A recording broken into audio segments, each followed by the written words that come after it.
Fala pessoal, tudo bem? Esse é mais um episódio do PBcast. Aqui quem fala é Léo Costa. E aqui quem fala é Lucila Costa, e graças a Deus eu estou de volta no episódio aqui com vocês. E aí, hoje a gente vai falar sobre autismo com o Lucelmo Lacerda. E é isso aí, solta a vinheta, porque o episódio tenho certeza que será demais. Vamos lá.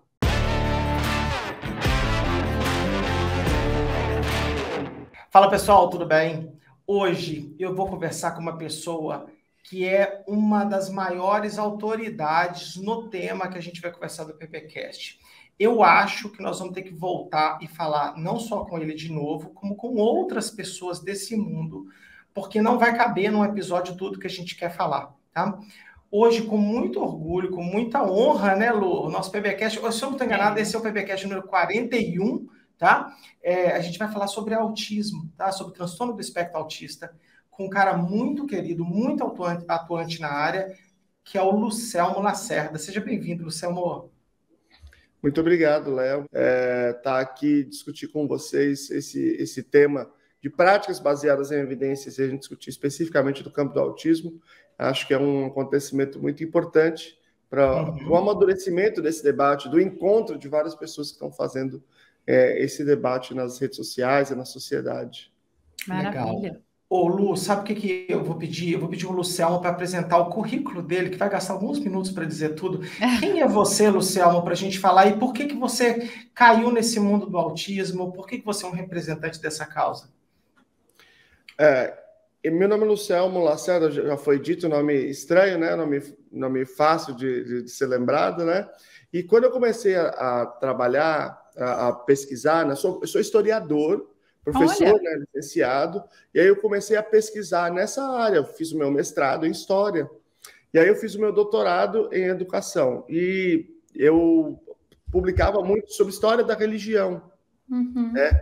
E tinha um desenvolvimento acadêmico bastante promissor nessa área, só que nesse ínterim eu descobri que o meu filho, o Benício, que agora está com 15 anos, tinha o transtorno do espectro autista, ele foi diagnosticado, e a gente foi fazendo aquele acompanhamento mais ou menos, né, bem ruim, na verdade, sob a indicação médica, e num certo momento, quando as coisas não caminhavam, não iam para lugar nenhum, eu decidi mudar o meu campo de pesquisa. Então, eu dei um cavalo de pau na minha pesquisa e fui estudar transtorno do espectro autista. Fiz o meu pós-doutoramento no departamento de psicologia da UFSCar, estudando já inclusão escolar, e aí abandonei completamente a outra linha de pesquisa anterior, e a gente sabe como que isso, academicamente, isso é um problema, né? Problema. Que não deveria ser, né, Lucelmo? Eu sempre tenho dificuldade de enxergar isso, mas somos punidos como pesquisador quando mudamos de linha de pesquisa. Totalmente, assim, totalmente punido. E, inclusive, eu mudei toda a minha organização de vida, porque meu projeto era aquele projeto clássico, virar professor de federal, dar aula para aquele tema, e aí com a mudança desse portfólio, né, eu fui fazer outras coisas, e aí veio a divulgação nas redes sociais, e esse trabalho de formação, um outro trabalho diferente, pela mudança desse percurso por conta do diagnóstico do Benício. E aí, esse é o caminho que eu tenho perseguido desde então, que eu tenho publicado, e aí o meu campo principal é no campo da educação, mas isso é uma área muito híbrida, né? Então, às vezes, a gente publica e discute outras áreas que estão ali correlatas. Legal. Que história linda, né? Sabe o que eu ia comentar? É que eu trabalhei no estágio da fisioterapia da Unicid por mais de 10 anos. A coisa mais comum que tinha, a ortopedia, que é a minha área de atuação, ela dividia o espaço com a neuropediatria. Então, assim, a neuropediatria sempre esteve perto de mim a minha carreira toda. E é muito comum, super comum, mães de crianças especiais se tornam fisioterapeutas por causa do filho dela. A maioria dos nossos alunos da Unicid eram várias alunas. Várias. Não encher várias mãos. Assim, é um principalmente, eu lembro o que com clareza, assim, principalmente aquelas que têm síndromes ou alguma coisa pouco estudada, pouca informação para guiar, para fazer um desconforto de ir em vários médicos e cada hora escutar uma coisa diferente, e dificuldade de encontrar profissionais que façam aquilo que elas consigam ver melhoras nos seus filhos e a maioria delas decide estudar para o autocuidado. Esse é um percurso muito comum em pais de crianças com autismo, mães, principalmente, né? Elas viram aquilo que a gente chama de mãe especialista. Ela começa a estudar, ela começa a ler, ela acompanha o canal, ela lê não sei o quê, ela não sei o quê. E aí, muitas vezes, elas vão ao médico e o médico não sabe não sabe muito do assunto e elas falam sobre aqueles aspectos. E essa é uma das coisas mais gratificantes de fazer o trabalho nas redes sociais, né? Por exemplo, eu me lembro de uma situação muito curiosa, que eu fui a Campinas dar uma palestra na Câmara, na Escola Legislativa, e tinha um senhor que não conseguiu entrar. E aí ele estava na porta me esperando, e quando eu saí, ele me procurou e ele estava dizendo que é o seguinte, que ele chegava para o médico e dizia, meu filho tem isso aqui, e levava o celular com o meu vídeo. Meu filho tem isso aqui, olha aqui, assiste aqui. E ele fazia o médico assistir tudinho, o médico dizia assim, mas ele não é médico. Não, mas assiste aqui, assiste aqui. E aí depois o médico não queria prescrever o tratamento, e aí ele contou o tanto de consulta, mas assiste aqui. E aí eu mostrava as pesquisas, até que ele conseguiu, inclusive, uma decisão judicial, o médico prescreveu, ele conseguiu a decisão judicial com todos os tratamentos. Então, isso é um perfil muito comum no autismo, né? De você ter mães, pais especialistas, e eles podem ser especialistas no sentido de que eles vão julgando, melhorando o seu julgamento, a sua interpretação, para entender se aquilo que está sendo oferecido é de qualidade ou não, está seguindo a melhor evidência ou não, ou um passo a mais, que muitos dão esse passo a mais, que é se tornarem, inclusive, profissionais da área, né? Isso é muito comum. Da área, cara, e assim... mais uma coisa, não só profissionais, mas cientistas também. Então, por exemplo, nós temos hoje um dos maiores cientistas do mundo na área, é o Alison Muotri, que é professor da Universidade da Califórnia, no campus San Diego. Ele é pai de um menino com autismo, o Ivan. A Lorna Wing, que foi a cientista que criou o conceito de transtorno do espectro autista, era mãe de uma menina com autismo. O Bernard Rimland foi um cientista muito importante que demonstrou que o autismo não era causado pelo ódio das mães a seus filhos, né, que era a hipótese da época. Ele era também pai de uma pessoa com autismo. Então, existe um histórico muito grande de grandes dos principais cientistas que eram pais de crianças com autismo. E é fácil ver isso, porque, como você mesmo mencionou, vocês vão cair em situações que é difícil sair. Se você tem um conhecimento do método científico, de como ir além, de pesquisar, de se inteirar sobre o assunto, eu consigo ver, nós, como pesquisadores, facilmente assim, eu vou usar meu conhecimento para uma área específica para buscar respostas. E talvez a área de pesquisa, igual você mesmo falou da sua, era diferente, mas muitas vezes a metodologia em si, a forma de buscar o conhecimento não atravessa as áreas. Então, a gente acaba pegando o conhecimento e tentando aplicar para aquilo que traz, querendo ou não, um benefício próprio, e são caminhos que ajudam bastante pessoas. Essa primeira parte do que a gente está falando mostra o quão solitários são esses pais ainda. Né? Eu fico pensando assim, né? É muito louco, viu, Lucelmo? Eu tenho falado isso muito, né? Toda vez que eu participo de algum podcast mais genérico, como é mágico ser pai ou mãe, né? E pelos nossos filhos a gente faz qualquer coisa. E quando os pais se sentem solitários, né? Tipo, cara, quem vai me ajudar nisso aqui? Como deve ser difícil. E aí, na luta, a pessoa acaba buscando. Eu vou sempre lembrar daquele filme que eu amo, O Óleo de Lorenzo, em que o pai descobre a cura do próprio filho, porque não havia interesse. A doença era tão rara. Não é maldade do cientista. A doença é tão rara que não há apelo acadêmico para descobrir a cura do negócio. E o pai do cara sozinho descobre tudo. Quem nunca viu esse filme, que é super antigo, tem que ver por todas as razões. Por amor, né? Entender o que é um amor de pai para filho e entender como é que funciona o método científico. É muito legal. E assim, eu acho que tem alguns dados importantes sobre isso. Tem uma pesquisa que foi feita em Wisconsin, Madison, foi ali no começo dos anos 2000, que eles fizeram o seguinte, eles pegaram uma série de mães de crianças com autismo. Obviamente, os cuidados deveriam ser divididos entre mãe e pai, mas o fato é que, em geral, eles são atendidos pela mãe. Então, o fato da realidade é a pesquisa estava lidando com essa realidade, né? E aí eles pegaram essas mães e eles acompanharam essas mães durante vários anos. E eles faziam o seguinte, a cada 1 ano e meio, eles ficavam com essa mãe durante 8 dias, e aí eles tiravam o sangue, né? E mediam os hormônios do estresse várias vezes ao dia, e aí eles analisavam o que acontecia naquele contexto, e fizeram isso durante 4 anos e meio. E o que eles verificaram é que essas mães, elas tinham um estresse que era similar a de soldados no fronte de guerra. Nossa. E veja, eu estou falando de Wisconsin-Madison, eu não estou falando do Brasil, que você tem ainda muito menos oportunidades, muito menos direitos. E não foi uma pesquisa única, pontual, com um problema que pode ter sido um problema de enviesamento num certo dia. Não, é um problema de uma quantidade bastante grande de mães e um acompanhamento durante 4 anos e meio. Isso dá conta de que nós estamos falando de uma população com um nível emocional assim, bastante grave. Bastante grave. Então, você tem um isolamento, você tem esse problema emocional, esse contexto emocional que é muito grave, e você tem um outro fato ainda, que é a presença de traços autísticos na população de pais, porque quando você pega o autismo, você pega a composição, a grande maioria dele é genético herdado.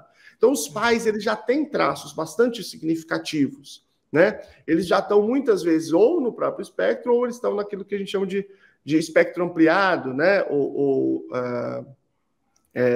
Fenótipo ampliado do autismo. Eles estão com a boca no gol.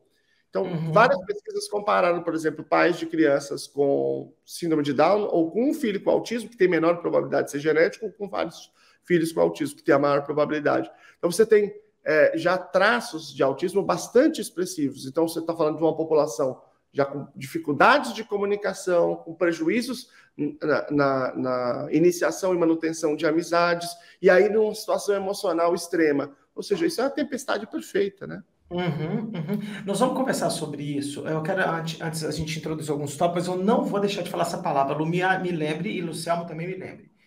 Isso coloca os pais numa situação de vulnerabilidade do cacete. E aí isso vai virar um prato cheio para picareta chegar perto. Que o final, vou guardar para o final, tá? Mas eu já estou adiantando que o que mais me irrita hoje no mundo do autismo, porque minha casa, a gente não tem pessoas autistas em primeiro nível aqui na nossa casa, mas nós temos em segundo nível. É surreal o que eu estou vendo. Parece que depois que eu conversei com a Andrea Werner pela primeira vez, eu virei um mapa de identificador de picareta para falar de autismo. E aí eu fico imaginando tudo isso que você descreveu, Lucélia. Como que o pai desesperado, os pais, tá?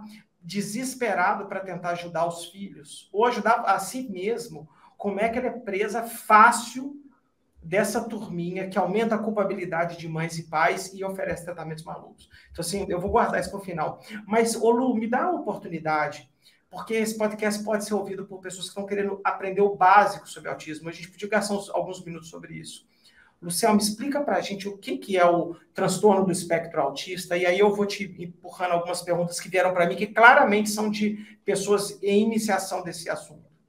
Tá, ok. O transtorno do espectro autista ele faz parte de uma categoria um pouco mais ampla do DSM, né, o Manual de Diagnóstico de Transtornos Mentais, que é de transtornos do neurodesenvolvimento. Então, você tem um desenvolvimento previsível, esperado, e aí você tem indivíduos que têm um desenvolvimento cerebral diferente.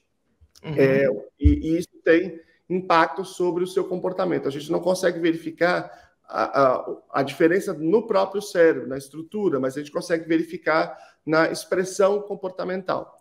Essa condição ela é 100% congênita. Pessoas com autismo nascem com autismo.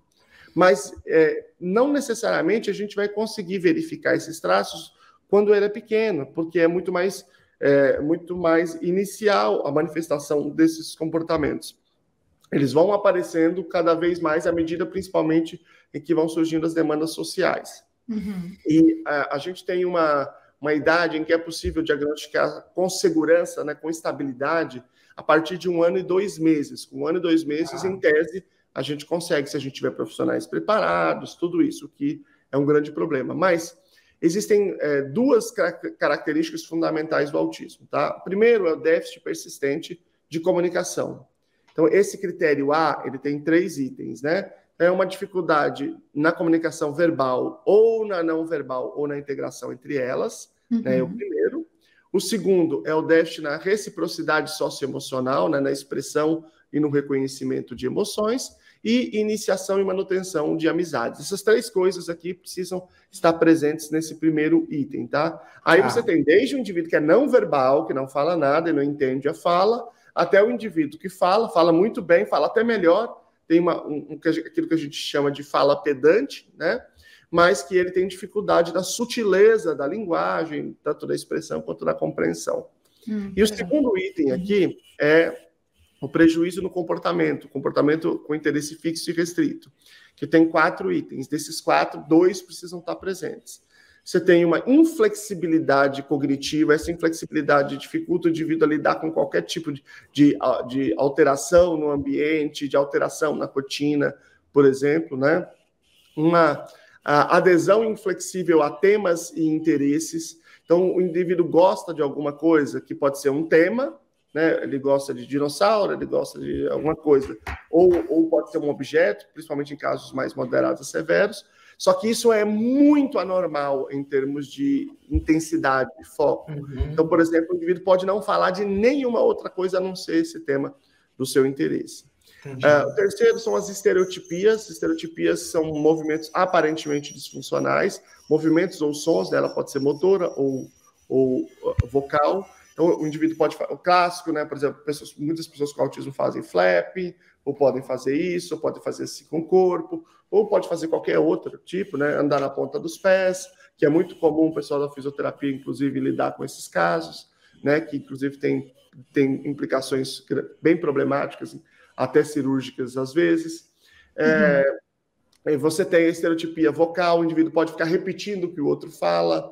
Isso a gente chama de ecolalia, né? Ecolalia, a pessoa fica repetindo várias vezes. Ela pode repetir alguma coisa que ela viu num desenho, ela pode repetir depois. Ecolalia pode ser, portanto, tardia, pode ser de barulho.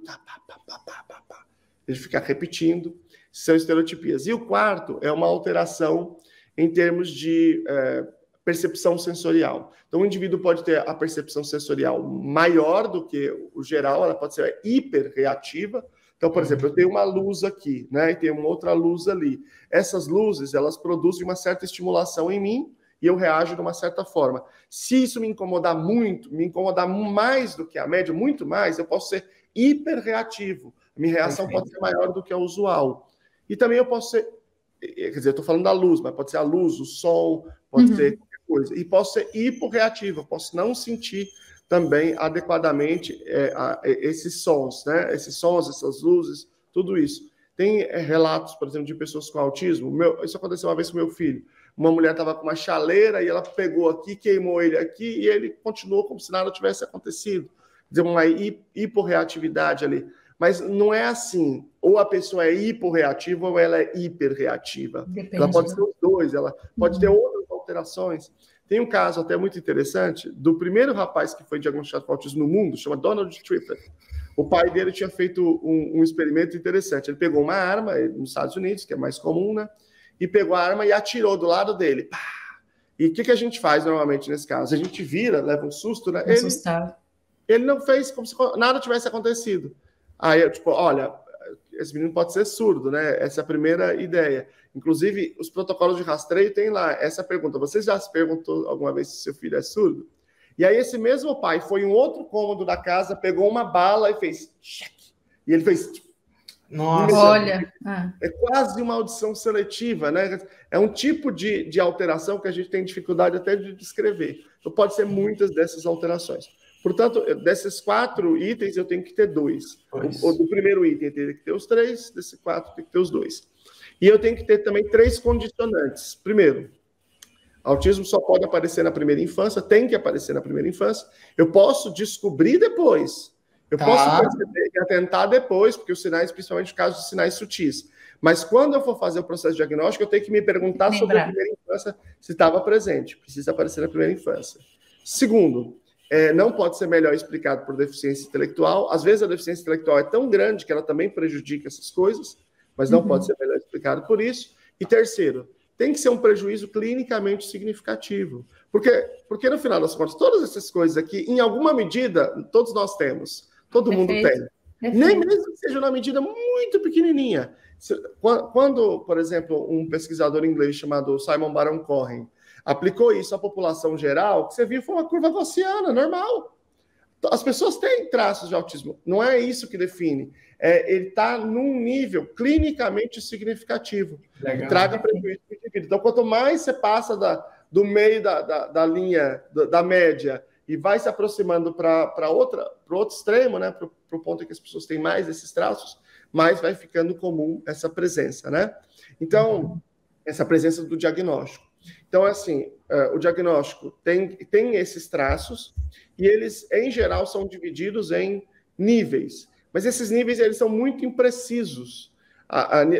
Eu vou falar assim, para motivos didáticos é bom, mas tecnicamente eles são imprecisos. A gente chama de nível 1, 2 e 3, ou leve, moderado e severo. O leve é aquele caso do indivíduo que ele é muito mais funcional, ele precisa de um apoio mais pontual. De modo geral, ele fala, ele entende a fala, ele pode eventualmente trabalhar, ter um emprego, ter uma família, enfim, ele consegue fazer as coisas dele, mas ele vai precisar de ajuda, ele vai precisar de um terapeuta, ele vai precisar de alguns outros apoios, algumas acomodações no local. Você tem o nível 2, que o DSM divide assim, apoio, nível 1, nível 2, apoio substancial. Então, ele vai precisar de mais apoio, provavelmente todos os dias, em alguns momentos ele vai precisar de apoio, em vários momentos, né, um nível moderado. Esse indivíduo, em geral, ele tem mais dificuldade de comunicação e de expressão e de compreensão, né, dificuldades em alguns aspectos da vida cotidiana.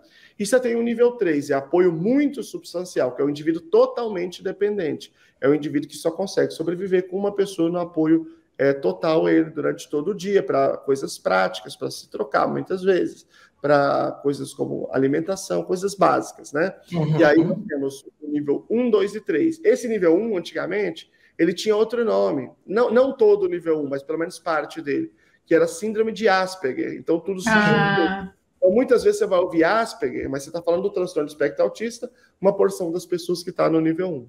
Entendi. Nossa, que classificação legal! Super didático, maravilhoso.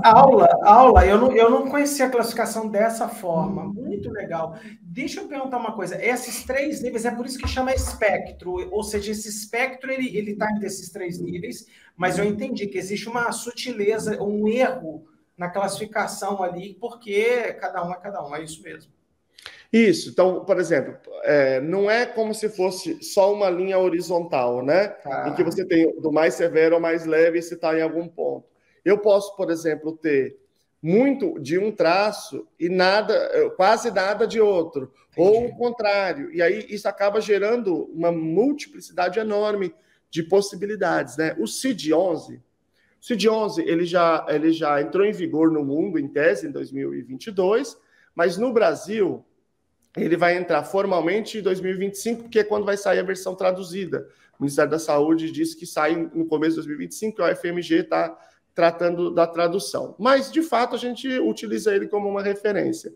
Ele abandona essa ideia de nível 1, 2 e 3 e adota os especificadores. Então, o médico teria que colocar assim, transtorno do espectro autista com linguagem funcional plena, ou com prejuízo de linguagem funcional, ou sem linguagem funcional. É legal, então, porque fica mais funcional.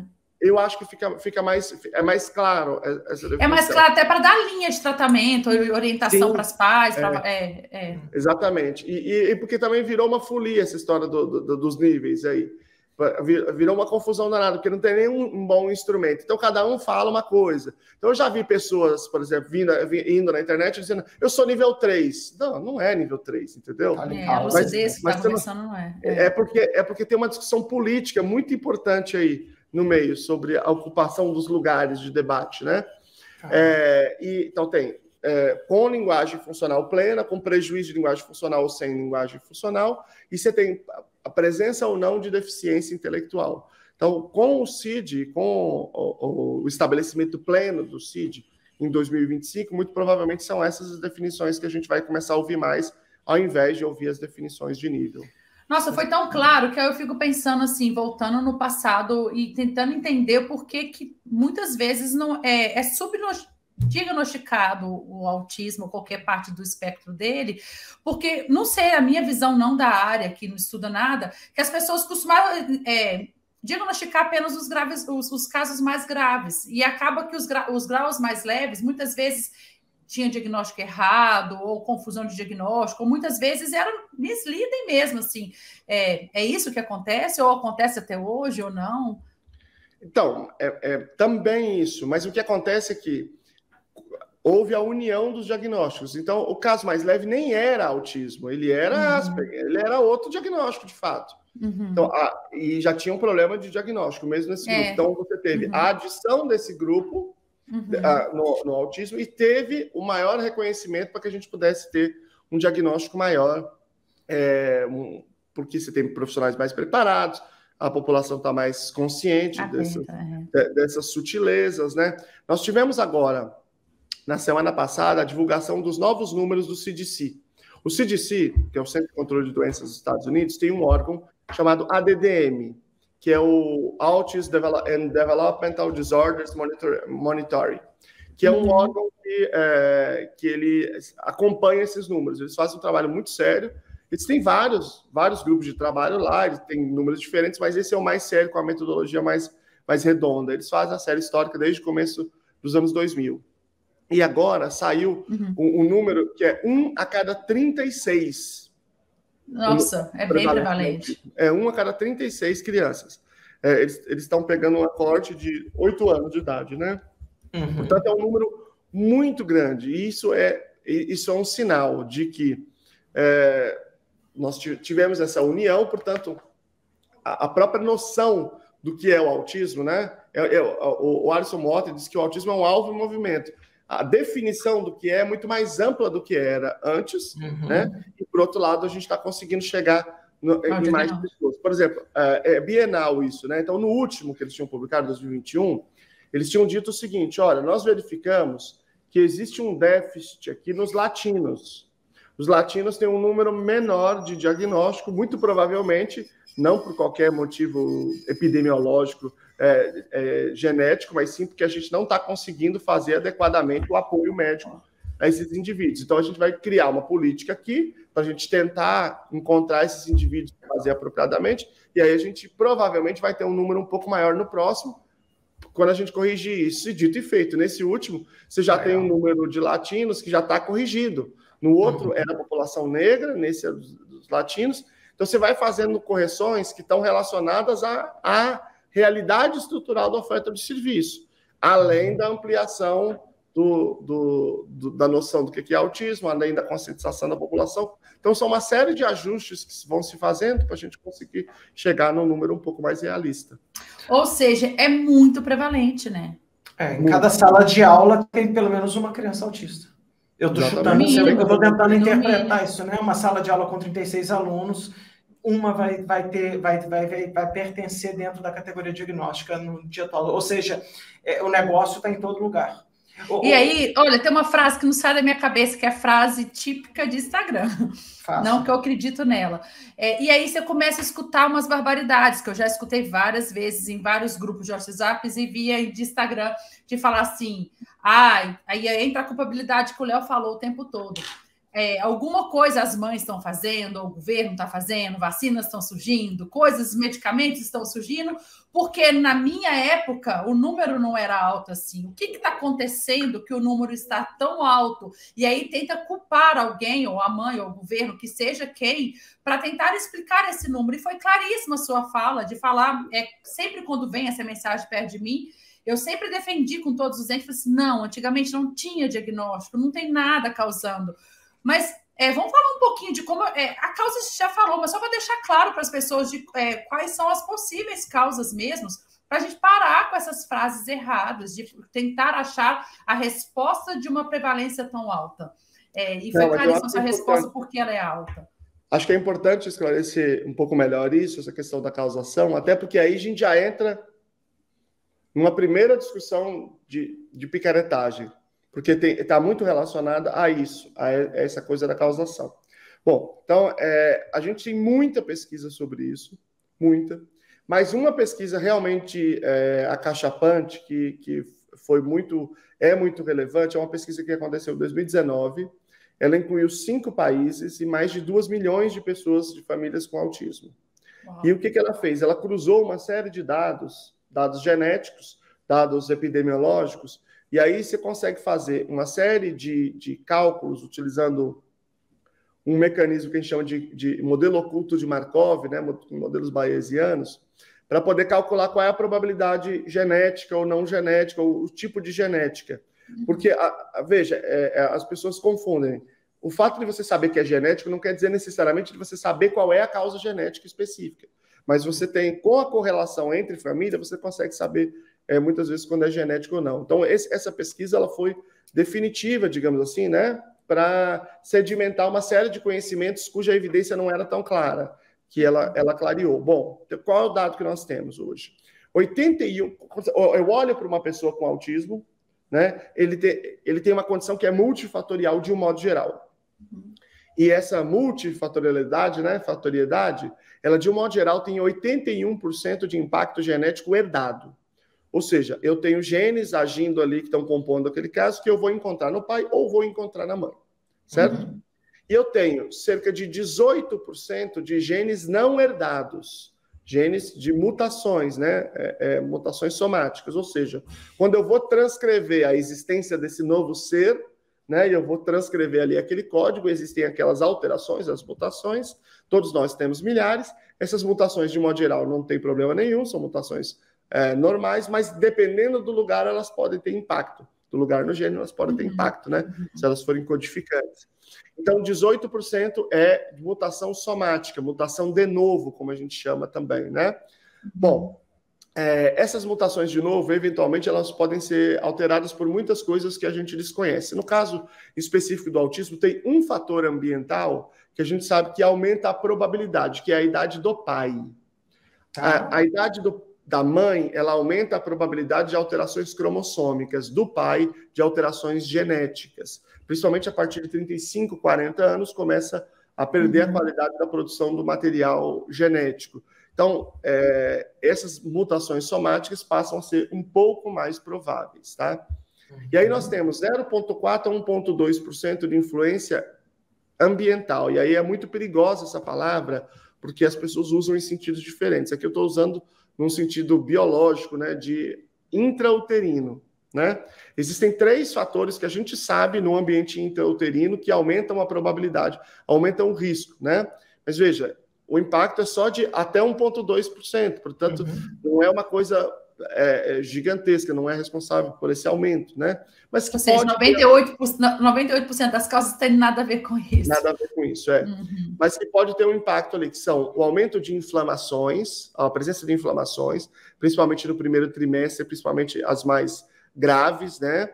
Tem uma corte com a Dinamarca bem grande, que sedimentou esse dado, e agora existem vários estudos delineando a possibilidade de que a Covid-19, por ser uma inflamação altamente recorrente, né, nas mães grávidas, pode ser que aumente um pouquinho por conta dessa interferência, desde que haja essa base genética. Então, as inflamações, principalmente no primeiro trimestre, principalmente as mais graves, o consumo de maconha, né, esse é um dado relativamente recente, também de 2019, é uma pesquisa bem grande na Nature, com uma corte de Ottawa, no Canadá, e a presença de um anticonvulsivante chamado ácido valproico, o valproato de sódio, né?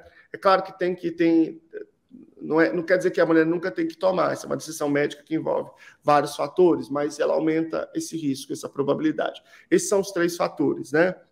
Que a gente sabe que aumentam a probabilidade.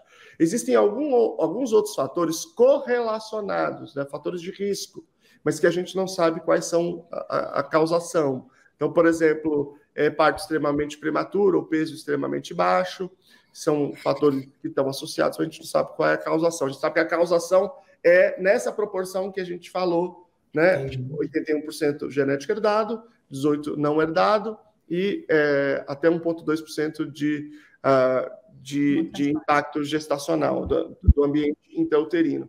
Só que esse aspecto da causação, ele é um tema que é o começo da discussão da picaretagem. Eu vou falar de um caso específico que circula muito, inclusive circula ainda hoje, que é de uma mulher do MIT chamada Claire Seneff, que é uma mulher que ela se apresenta como pesquisadora do MIT, ela pesquisa informática, outro negócio lá, e aí, de repente, ela, não sei exatamente por que ela pirou, ela virou essas conspiracionistas, antivacina, tarará, tarará, e aí ela começou a dizer que, no caso do autismo, o que causava era agrotóxico. E aí, eu ouvi falar sobre isso. Grandes sites publicaram essa reportagem dela. E ela dizia, inclusive, que em 2025 ia ser 50% das crianças. Porque ela pegou o crescimento do agrotóxico, do glifosato especificamente, e pegou o crescimento de autismo e falou, os gráficos são parecidos, então um está causando o outro, a famosa correlação espúria, né? Claro. Que, aliás, acho que vocês já devem ter sugerido para as pessoas, mas eu sempre sugiro, procura assim, Spurious Correlation. Tem um site muito bom, esse site. E lembrando para todo mundo de forma bem clara, né? Correlação não é causa, né? Não é causa, apenas uma correlação, mas não tem nada a ver com causa. Nada a ver. Então, ela pegou que um era parecido com o outro e ela começou a dizer isso com a autoridade do MIT, né? Com essa sempre, coisa né? e isso gera um monte de confusão. E vira e mexe, tá em sites grandes, né? Em geral, eu recebo de sites tipo Verdade Revelada, A Verdade Oculta. Mas, às vezes, outros sites também, Mídia Ninja já publicou, Raízes, não sei o que Raiz já publicou. Às vezes, alguns sites bastante populares publicam também, prejudicando bastante a disseminação de informações falsas. E falsas. confunde a população, né? Igual você falou, se vira e mexe, sai, isso faz que reforça as pessoas assim. Eu começo a acreditar, porque se tem tantas pessoas publicando, só pode ser verdade. E um alerta para a população, que nem sempre é assim. Pode estar publicado em vários lugares e continuar sendo uma fake news. Não, e aí gera um discurso que é assim, bom, então isso aqui é falso. Então você é a favor do agrotóxico? Não. Agrotóxico traz um monte de problema, mas não causa autismo, entende? Pelo menos não existe nenhum dado nesse sentido.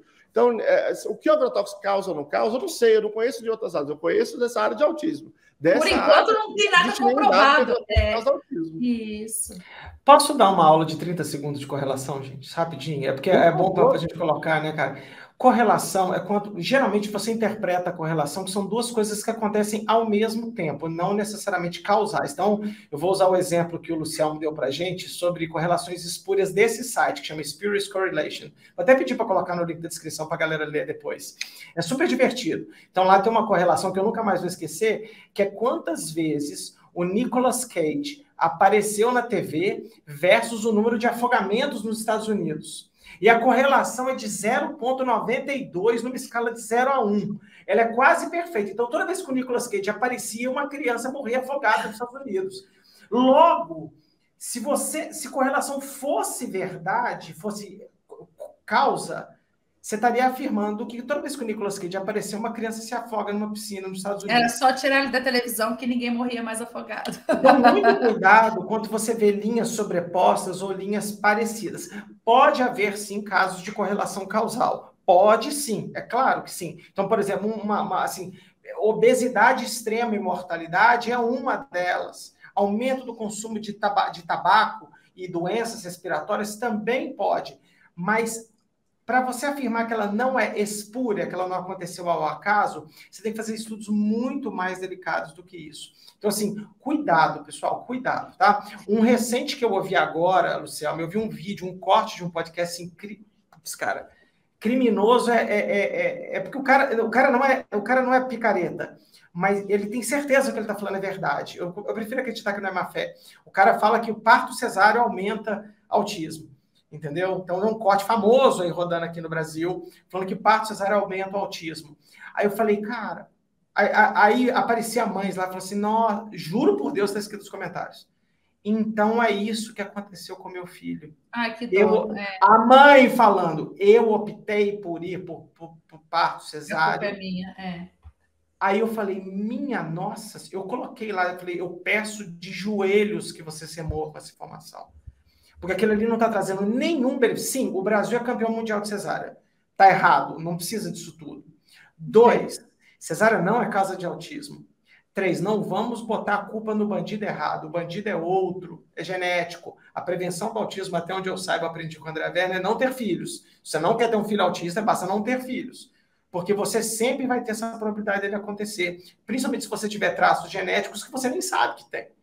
Então, assim, eu preciso que a gente tenha muito cuidado com esse negócio. E aí, olha como é que deve ser um lance assim, ó. O Luciano fala assim, olha, o prematuro, né, ele tem, aí a variabilidade explicada é 0 ponto alguma coisa, é pequeniníssima. Aí o cara linka o parto prematuro com cesáreo, porque né, acontece muito logo. Cara, essas associações, pessoal, pelo amor de Deus, tome cuidado com isso. Escute as pessoas corretas para vocês não fazerem isso, porque isso arrebenta com as mães. E até para a turminha que gosta de ler artigo científico, mas não sabe separar o joio do trigo. Cuidado com artigos que trazem associações, que são estudos transversais. É muito difícil analisar causa no estudo que tem correlações, que tudo foi medido em um único momento do tempo. Geralmente, para você ver associações que levam a interpretação de uma possível causa, geralmente são estudos longitudinais, na qual você mede um risco, observe para ver se ele gera uma causa no futuro, alguma coisa assim.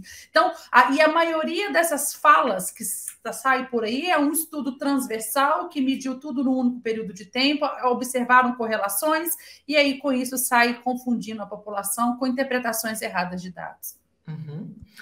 Ô, Lu, vamos para a primeira pergunta de caixinha para o Luciano. Luciano, ontem à noite eu abri uma caixinha, na hora que eu falei que era você e que era autismo, meu celular quase travou, tá? Eu peguei algumas que são comuns, tá? E eu vou colocar isso, é uma pergunta meio gafe, porque eu já fiz essa pergunta no passado por pura ignorância. O boom de diagnósticos do transtorno do espectro autista em adultos é porque simplesmente o diagnóstico está tardio mesmo ou é modinha?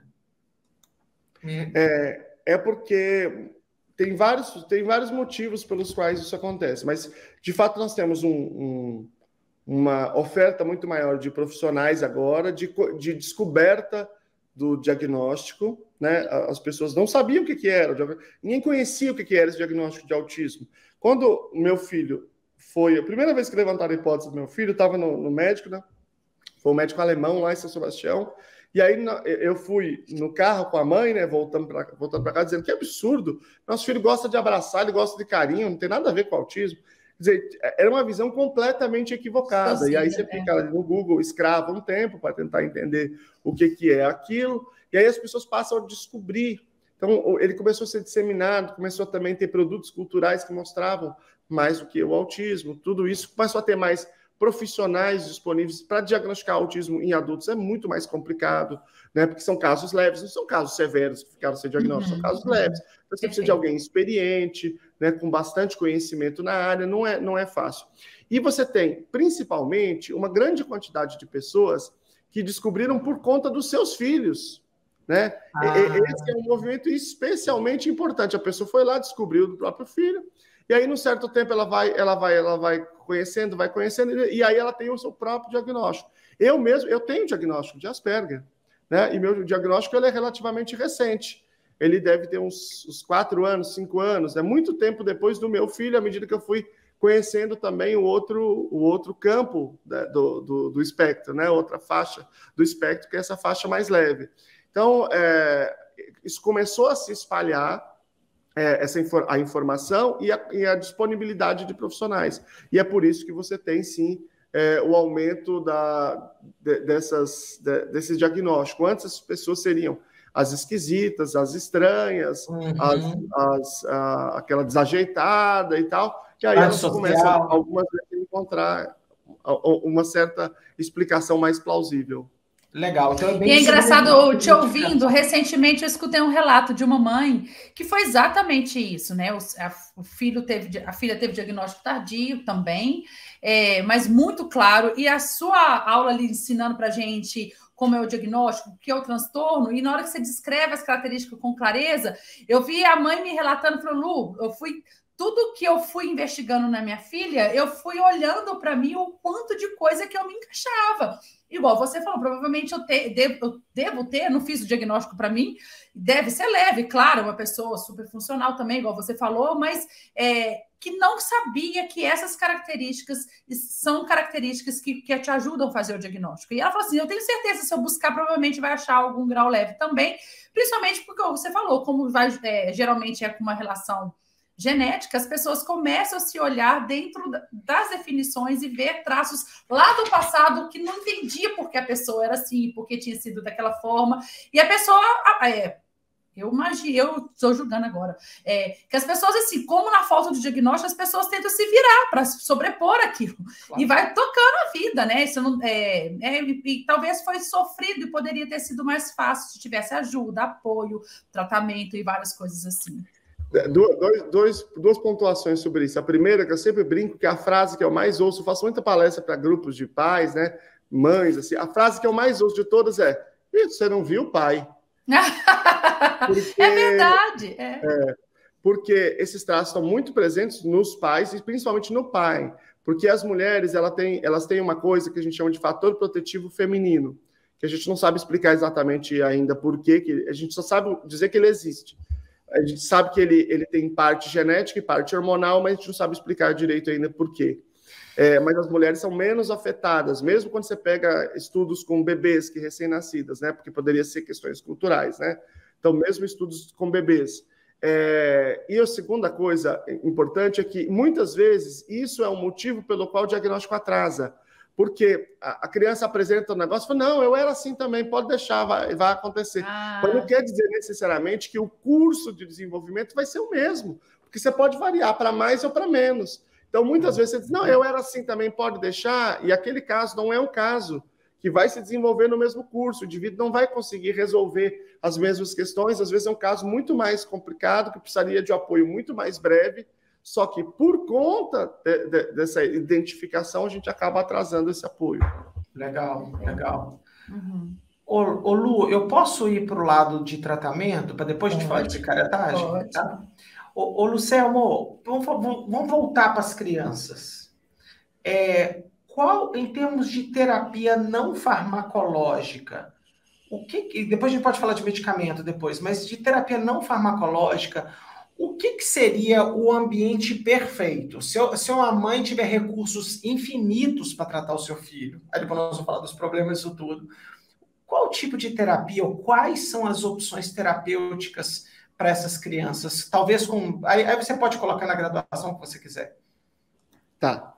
Bom, falando de recursos infinitos, né, fica mais fácil, né? Mas Sim. Eu acho que é uma boa estratégia para a gente falar, primeiro em termos ideais, e aí a gente discutir as dificuldades que nós temos. Isso. Bom, o ideal seria que uma criança que tem ou o transtorno do espectro autista ou tem a desconfiança do transtorno, quer dizer, você tem sinais de risco, isso é muito importante. O diagnóstico não é imprescindível para a intervenção, né?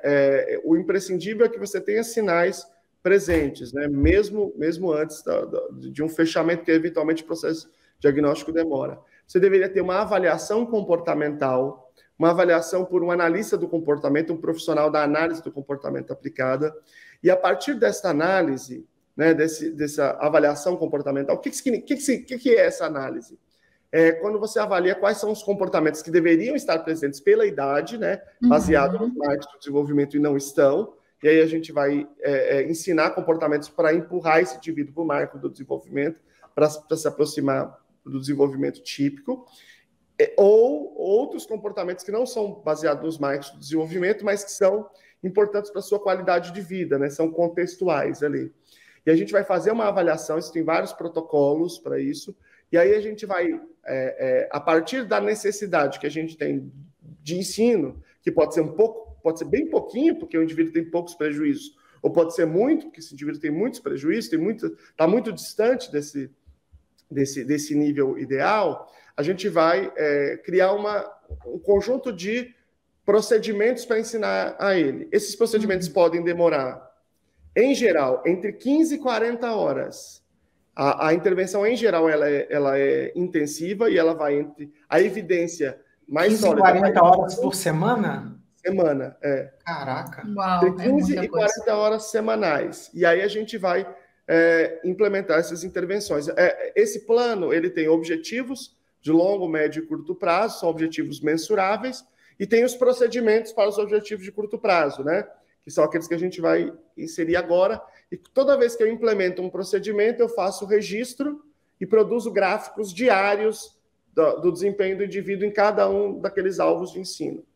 esse é o básico. Esse é uma intervenção que a gente chama de abrangente, né? Que ele vai olhar para todos os domínios do desenvolvimento. Mas existem outras intervenções que podem ser importantes e que também têm evidência.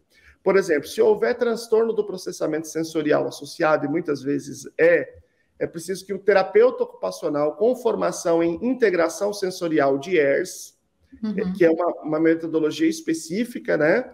Ele implemente uma intervenção que são de algumas horas, a dosimetria depende dessa avaliação também do terapeuta ocupacional, né? Eu vou dizer uma coisa aqui agora que eu não tenho certeza, tá bom? Então eu já estou esclarecendo. Me parece que nos Estados Unidos, terapeutas ocupacionais fazem e fisioterapeutas também fazem, mas eu não tenho certeza dessa informação. No Brasil, não, só terapeutas ocupacionais, tá? E você tem também a presença, se for um indivíduo com autismo leve, a partir de 6 anos de idade, com presença de transtornos mentais ou dificuldade escolar, também tem a terapia cognitivo-comportamental, que apesar de ter comportamental no nome, não tem nada a ver com a ABA, é uma outra corrente, né, de TCC, é uma outra linha, que são feitos por psicólogos especialistas nessa área. Então, depressão, ansiedade e instrução acadêmica a partir de 6 anos de idade. Em autismo leve, TCC também tem evidência. E nós temos outras estratégias que elas têm uma evidência focal que podem contribuir em várias áreas, que são musicoterapia. Na verdade, a intervenção mediada por música, que inclui musicoterapia, musicalização e alguns outros, e exercício e movimento. Essa categoria é muito ampla, mas os estudos que estão dentro dessa categoria, que formaram essa evidência de exercício e movimento, em geral são daquilo que a gente chama de exercício com função antecedente, exercício para reduzir, por exemplo, uma estereotipia com função motora, né? Aí você tem as intensidades de movimento, coisas que eu não domino.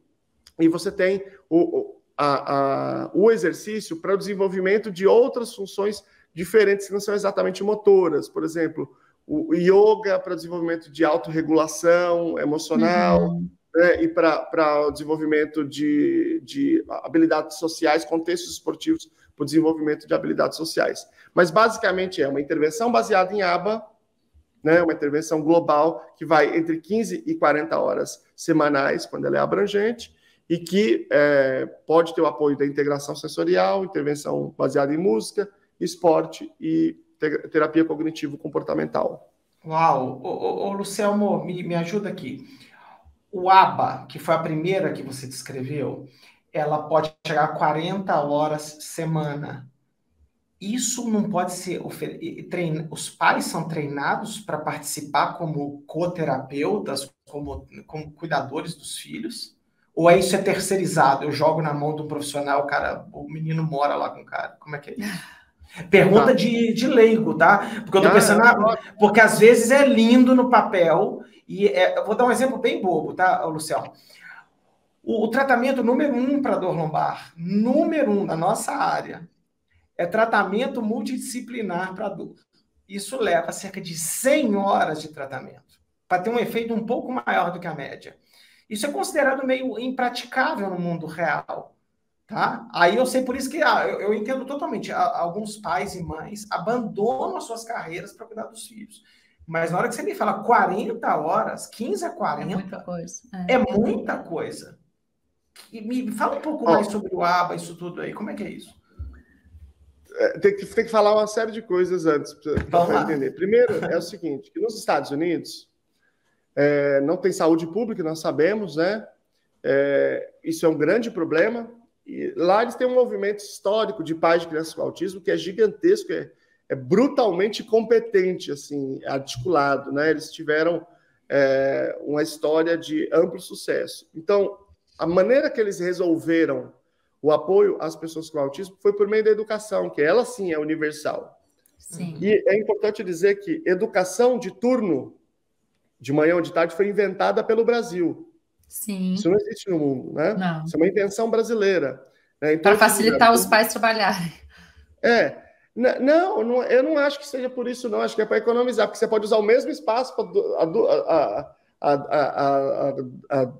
o dobro de crianças, né?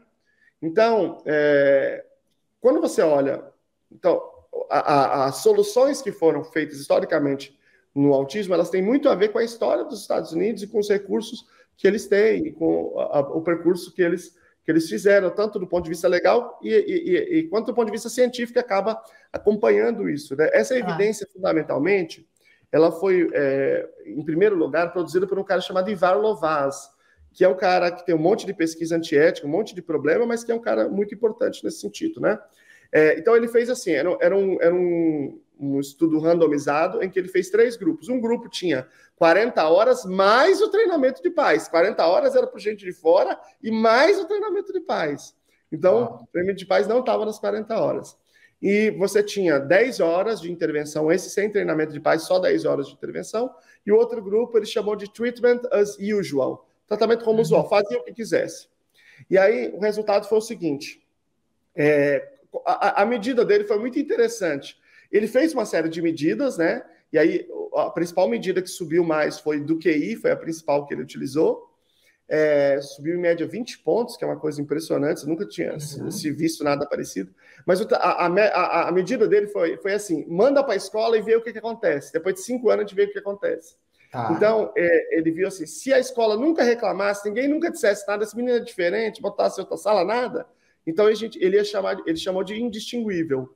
Ou se o menino fosse mandado para outro tipo de sala. Lá tinha 2 tipos de sala, de atraso de linguagem ou sala especial. E aí, 47% do grupo experimental, 47% nunca precisou de nenhum apoio. Nunca mais precisou de nenhum apoio.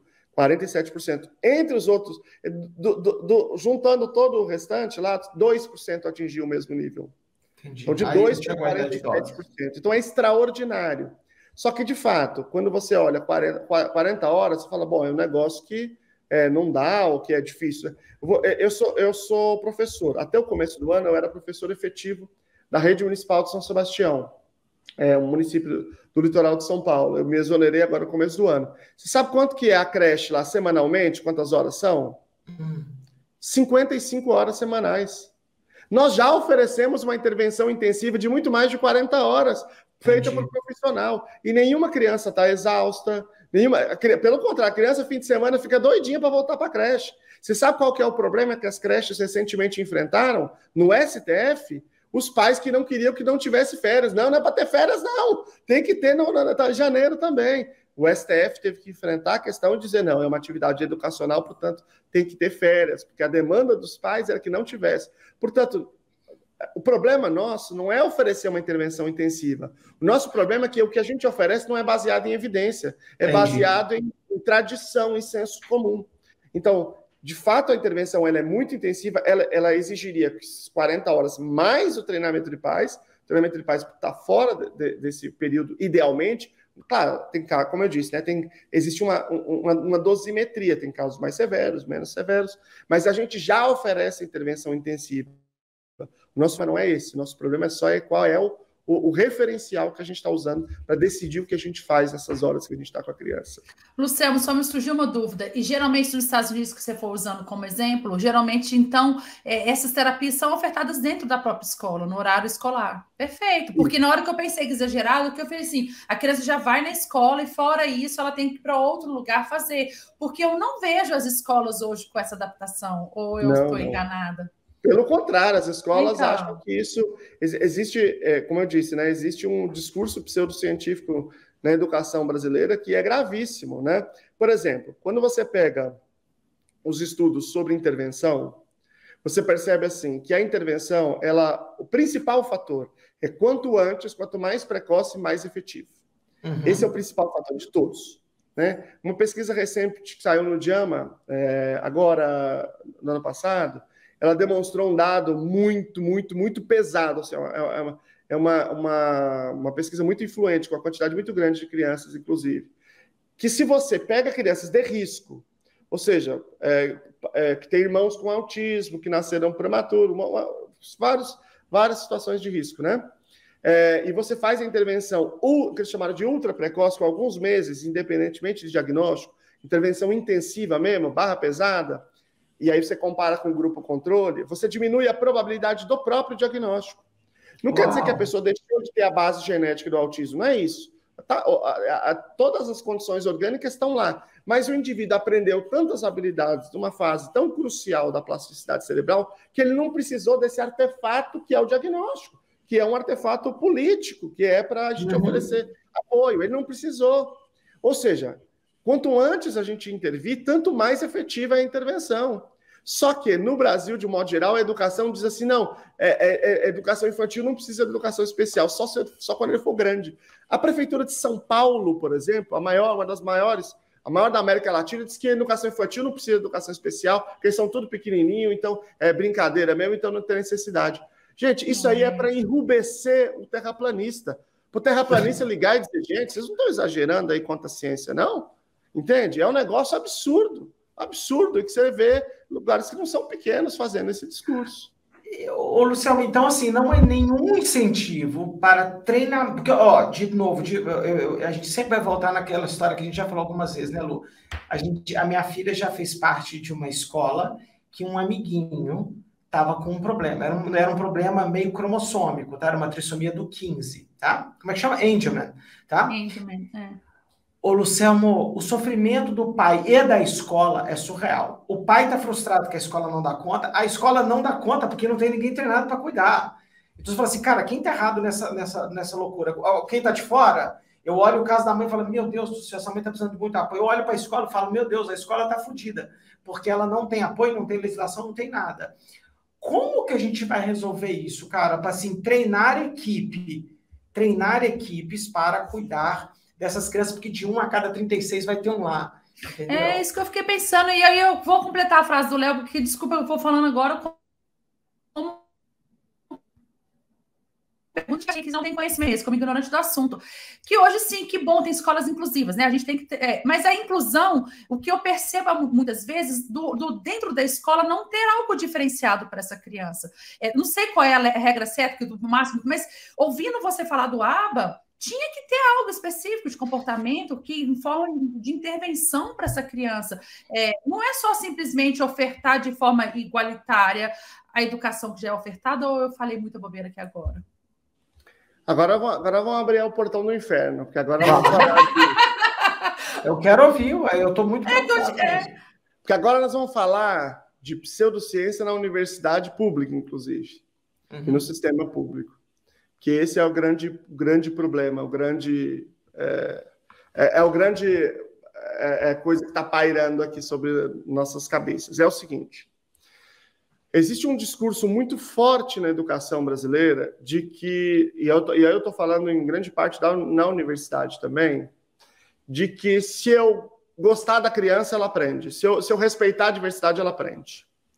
Então, que isso é o suficiente. Isso tem duas fontes, pelo menos, né, em termos de pseudociência.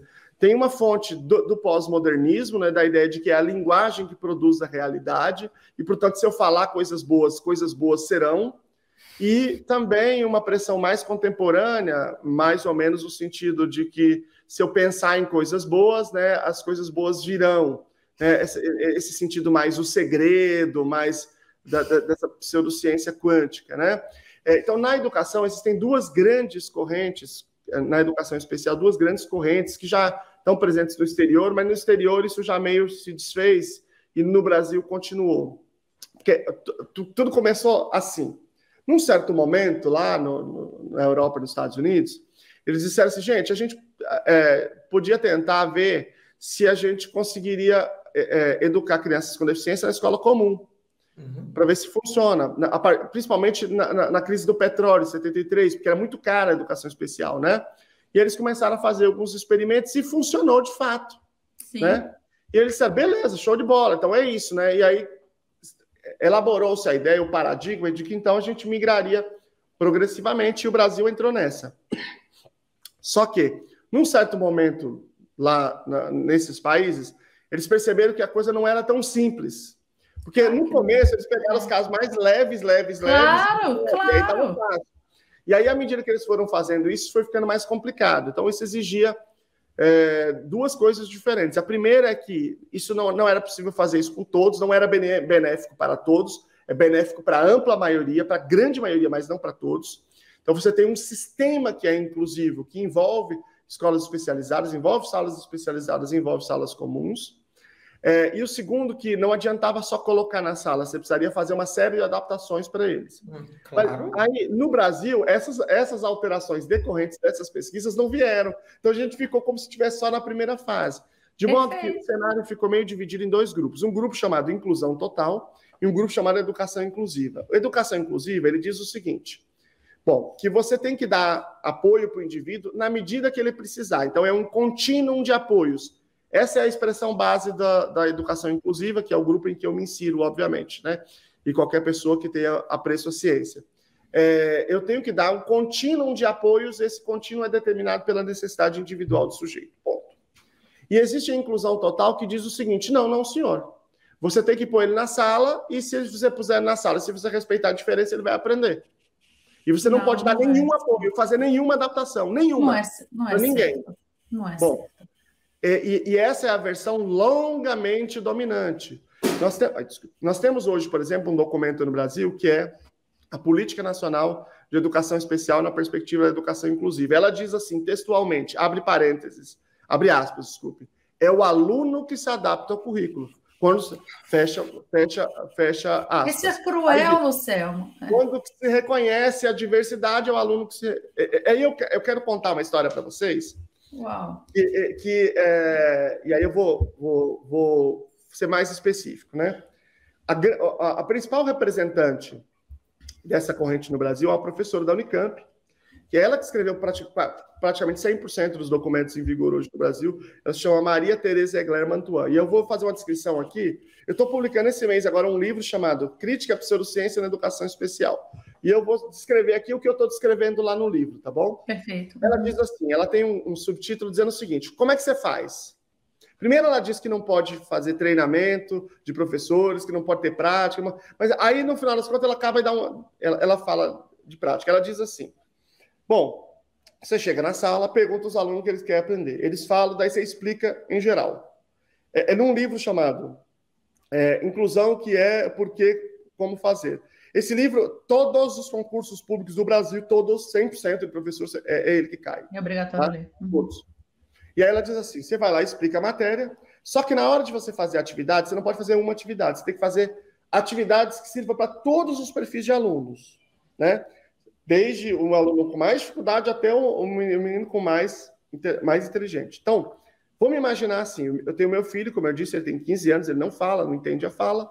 Vamos imaginar que eu expliquei um assunto qualquer na sala, que ele não entendeu nada, porque ele não entende o que é falado, né? Bom, mas diz ela que ele tem que ficar na sala de aula, mas tudo bem. Aí eu faço uma atividade para ele. Qual a atividade para ele? Ele consegue fazer algumas pinturas bem simples.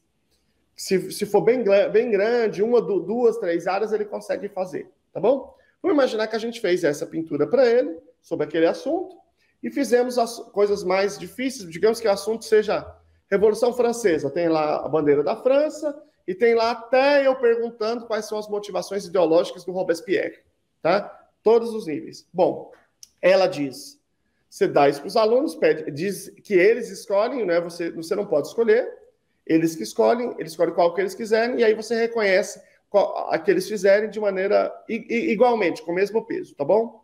E aí ela diz, e aí vai virar um grande laboratório de pensamento, uma ebulição de pensamento e de debate. É isso que ela diz. Bom, eu digo o seguinte, se eu fizesse isso, os alunos iam ver a atividade do meu filho e falaram, aquela lá, rapidão, vamos todo mundo pegar. Eles iam pegar do meu filho, eu fazer rapidão, ia me entregar, falou, professor, pode jogar Fortnite, professor? Pode jogar Free Fire, professor? Ele ia dizer, não, pode jogar Free Fire, não, tem que fazer atividade. Eu já fiz, professor, tá aqui. Não, mas tem que fazer atividade, tem a outra. Não, já você falou qualquer um, professor. Eu já fiz isso aqui, pode jogar Free Fire. Pode jogar carta lá atrás, professor? Não pode, tem que jogar, tem que fazer. Mas eu já fiz, professor, falou qualquer um, pode. Em 5 minutos saía porrada em sala de aula. Uhum. Essa é a minha perspectiva, tá? A minha história como professor me diz isso. Ela diz outra coisa. Eu posso estar certo? Ela pode estar certa, estamos chutando. Como é que a gente faz se eu tenho uma hipótese e ela tem outra hipótese? Como é que a gente faz, Léo? Compara, testa, né? Faz um experimento, né? Aí ela diz, não, experimentos não podem ser feitos em educação, experimentos são do mal, experimentos não podem ser feitos. Aí fica fácil. Isso é um clássico, isso é um clássico na pedagogia. Que tristeza, estou sentindo aqui agora. Isso é um clássico na pedagogia. Clássico, Luciano. Eu tenho outros exemplos. Falando, não é nenhuma novidade. Tem 500 milhões de experimentos já mostrando que isso não funciona, que isso não existe. Né? Tem trocentas mil pesquisas científicas sobre isso. Só que aí a rejeição do experimento científico como um método para validar aquilo que você fala ou não, isso inviabiliza qualquer debate. E isso é a base da pseudociência, que ela se funda completamente na autoridade. Eu estou numa grande universidade, eu tenho um grande título, então eu falo e você aceita, porque você tem que crer em mim. O tipo de conhecimento em que você adere a alguém e crê nela é a religião. Isso. É outro conhecimento. Isso. Né? Então ela está. E você não questiona. Se você crê, eu sempre falo, qual a diferença de crença e ciência? Que crer, você crê sem questionar. Isso é religião. O que está me assustando. A ciência não, você questiona o tempo todo até ter prova, e questiona mais até ter prova, e questiona mais uma vez até ter prova. Essa é a grande diferença. Você pode ser cientista e ter religião, que é a pergunta que mais faz aqui em casa. Que é absurdo. Lu, tem uma questão sutil que o Luciano colocou, que eu não sei se ele colocou de forma sutil, que ele disse que o livrinho está em todos os concursos públicos. Ou seja, se o cara não tem nenhuma formação, nenhuma, ele é professor, ele aprendeu lá, você é professor de matemática na escola, e ele não sabe porra nenhuma sobre o assunto, para ele ser aprovado em concurso, ele tem que ler um livro que é baseado em nada. E esse é o conhecimento. E ele vai entrar sabendo. Isso. Não fui sutil, não. E eu vou dar outro exemplo para vocês, já, nesse sentido, né? A CAPES tem um mestrado profissional inclusivo, tá? Da CAPES. Reúne 19 universidades públicas. Os últimos 2 editais não têm bibliografia, mas o antepenúltimo tinha uma bibliografia. E a bibliografia ela não era por ordem alfabética, ela era por ordem de importância. O primeiro texto é de um professor chamado Antônio Tizotti, professor da PUC, e chama Movimento de Educação Baseada em Evidências Científicas. E nele, ele diz que evidências científicas são de direita. Não se pode usar em educação porque é de direita. Entendi. Politizou, né? E é só pessoas que não leem, que não conhecem muito da área, que querem usar evidência porque é de direita. Olha a ilação que ele fez. Uhum. Tem uma história toda que eu não vou contar aqui agora, porque demora muito tempo, mas lá nos Estados Unidos, em 2001, foi aprovada uma lei chamada No Child Left Behind, 2001. Uhum. Essa lei, ela foi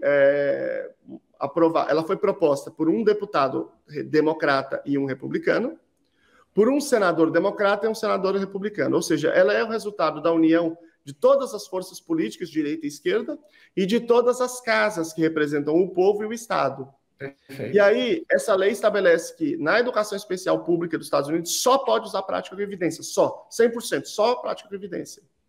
Senão, é ilegal, né? E essa lei é de 2001. Como o Bush era o presidente de 2001 e ele sancionou, ele não teve nem o cuidado de ver quem tinha proposto a lei.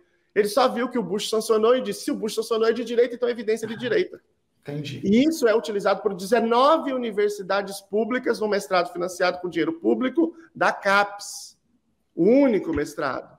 É o texto. E aí eu me questiono um pouquinho como professora acadêmica, assim. Se é um mestrado, por que ficar preso em tantas falas e textos nacionais? Tem tanta ciência de fora. Você enumerou vários experimentos de fora, de como começou, de história, e de ciências que continuam sendo produzidas em outros países. Por que não usar uma referência mais internacional, de coisas mais recentes e de modernidade que vem surgindo? Isso é um questionamento que eu tenho em vários lugares o tempo todo.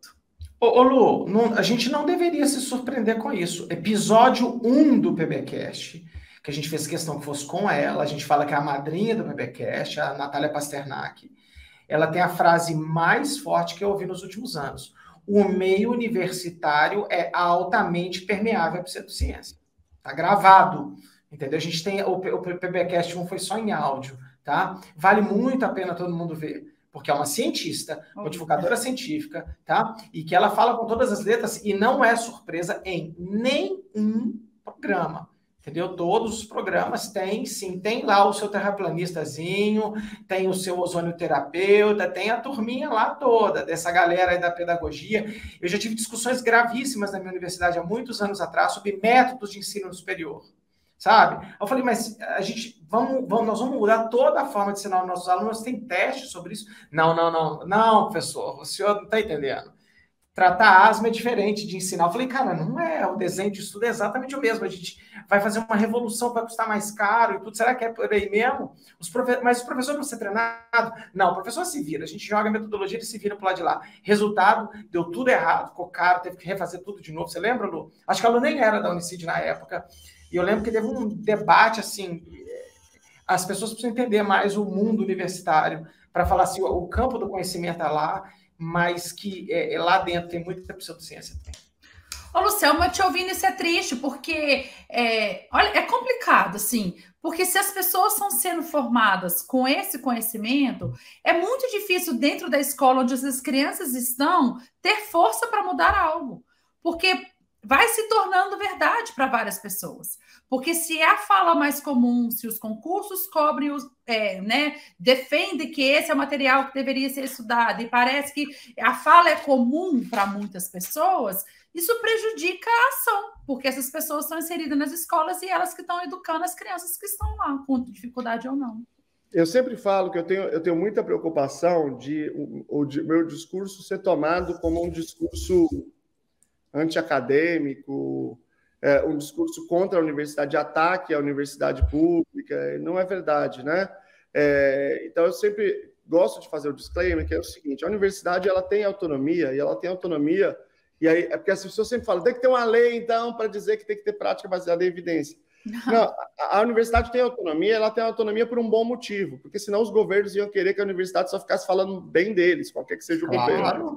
Né? Então, isso é um valor, porque não existe ciência sem liberdade. Então, é de fato uma contradição o fato de que tem que ter essa liberdade está sendo utilizada para a prática pseudocientífica. Então, a gente precisa pensar onde é que a gente quebra esse ciclo vicioso. E eu tenho uma interpretação de que esse ciclo vicioso ele só vai ser quebrado no município, na ação política dos pais.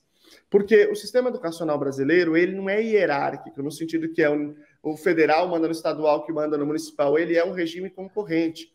Então, o município ele pode ter, por exemplo, uma resolução, ele pode ter uma instrução, ele pode ter uma lei que determina práticas baseadas em evidências nesse município, né, e que estabeleça um processo que seja um processo baseado nas melhores evidências científicas disponíveis. E quando isso acontecer e começar a acontecer nos municípios, a universidade vai responder a isso.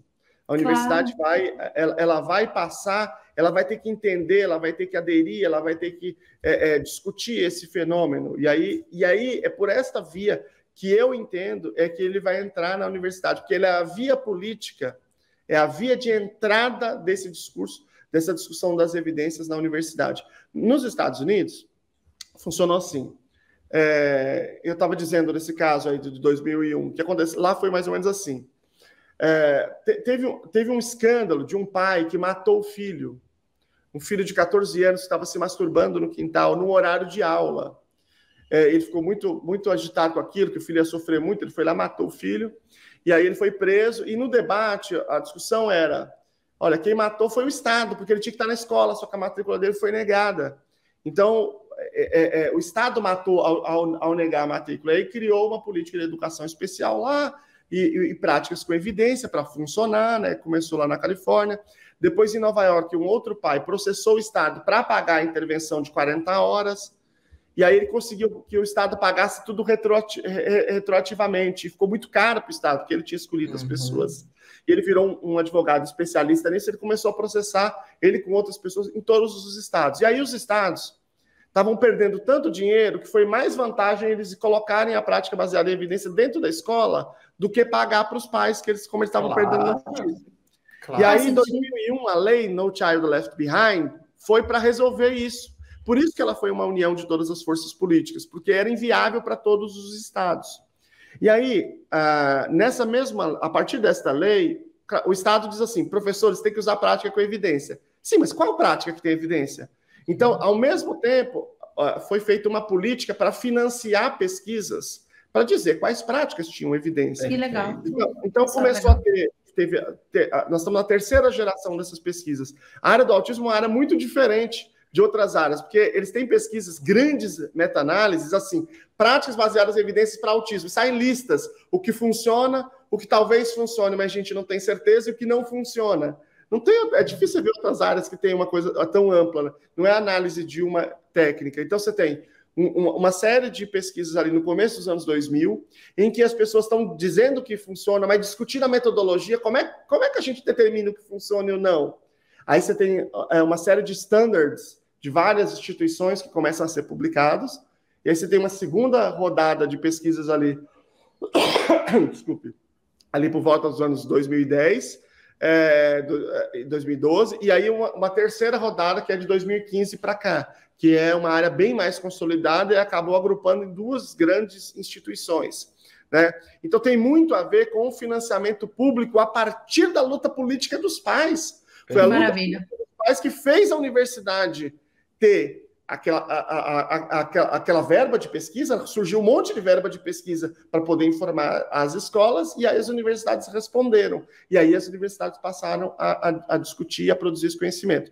Então, eu acredito que a força política desses pais, nos municípios, principalmente, que é onde o processo da inclusão é mais grave, né? Porque pega o ensino infantil e a maior parte das vezes o ensino fundamental, é que as coisas vão acontecer. Eu acredito nesse processo de transformação, porque, claro que a gente faz a luta política, faz o debate político dentro da universidade, mas sem uma força externa, eu acho muito difícil. Perfeitíssimo. Transformar. Eu concordo. Isso é tão verdadeiro, Lucelma, assim, talvez eu vou usar um exemplo que eu espero que seja correto, mas é engraçado, toda vez que a gente fala sobre educação, eu não estou falando de educação especial, vem sempre os exemplos, por exemplo, da cidade de Sobral, no Ceará, né, que eles têm indicadores muito acima da média, baseado num município razoavelmente pouco favorecido financeiramente comparado com outros do Brasil. E a Lu fala, essa moça está do meu lado, ela fala isso direto. Pequenas ações podem causar grandes transformações na sociedade. E aí, assim, o Instituto Ayrton Senna, eu vi uma entrevista uma vez da Viviane Senna, ela falou, eu queria botar dinheiro no lugar. Ninguém queria o nosso dinheiro. Sobral quis. A gente foi lá, treinou todo mundo, a gente fez isso e tiramos a mão, os caras estão indo. E é engraçado que eles são usados hoje como modelo em outras coisas. E você tem razão, o Luciano, de falar isso, que talvez as pequenas ações... Porque o que eu estou entendendo é que existem algumas ilhas de excelência no Brasil que são quase aleatórias no que diz respeito aqui. Por que São Sebastião, sei lá, Vinhedo, né? Vinhedo é onde a Andréa Werner mora. Eu falei, por que você foi parar em Vinhedo? Aí ela falou, porque lá tinha uma escola que durante a pandemia eu estava apertada com meu filho, eu descobri que tinha uma escola em Vinhedo, que tinha 2 professoras que sabiam, porque ela foi para lá, cara. Mas a Andréa pode fazer isso. O mundo real não pode. Então, essas ilhas podem ser copiadas, né, utilizadas como modelo para outras coisas políticas. Lu, só uma pontuação em relação a isso. São Sebastião, que é a cidade que eu era, a cidade é péssima, viu? Tá. E é uma das cidades mais ricas da América Latina. E isso é interessante, porque quando a gente fala de educação, só tem um discurso. Investimento é importantíssimo, não vamos negar isso aqui. Mas dizer que investimento é a única variável, ou é a variável mais importante, não é verdade.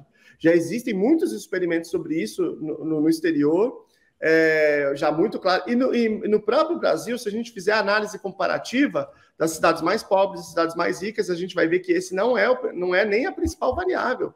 Basta ver o Ceará. O Ceará é realmente um exemplo extraordinário. Eu já tive a oportunidade de dar algumas palestras lá para o pessoal do Sobral, a galera comprometida com o paradigma de evidência, sabe? Enquanto outros lugares muito ricos não tem nenhum tipo. Só para você ter uma ideia, olha para você ver. Eu fui para a Califórnia alguns anos atrás. Nos Estados Unidos, lá é muito diferente, cada estado é muito diferente, né? Então, lá os melhores para a população com autismo é Flórida, Califórnia, Nova York e Massachusetts. E aí eu fui para a Califórnia, voltei, e aí eu escrevi um projeto para São Sebastião, igual da Califórnia. Não precisava gastar nenhum real, nenhum centavo. Já se gastava o dinheiro, a mesma coisa que se gastava lá. E aí eu apresentei na cidade, eles falaram assim, eu não acredito nesse negócio de evidência, sabia?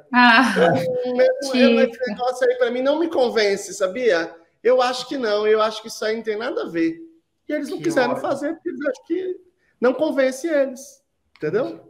Então, eu tenho um problema muito maior do que financiamento. Eu estou ouvindo vocês falando aqui, tendo um monte de ideia de projetos de pesquisa, que eu fico pensando assim, até de mapear isso, eu fico me questionando para as escolas, aos poucos, que eu conheço em relação aos meus filhos e onde os amigos dos meus filhos estão, o número de profissionais que não têm esse tipo de conhecimento lá trabalhando. Eu fico pensando assim, um levantamento simples de saber quantas crianças especiais que estão ali, inclusive, né, que foram incluídas na escola, e o nível de conhecimento dessas coisas que nós estamos falando aqui nos profissionais que as atendem.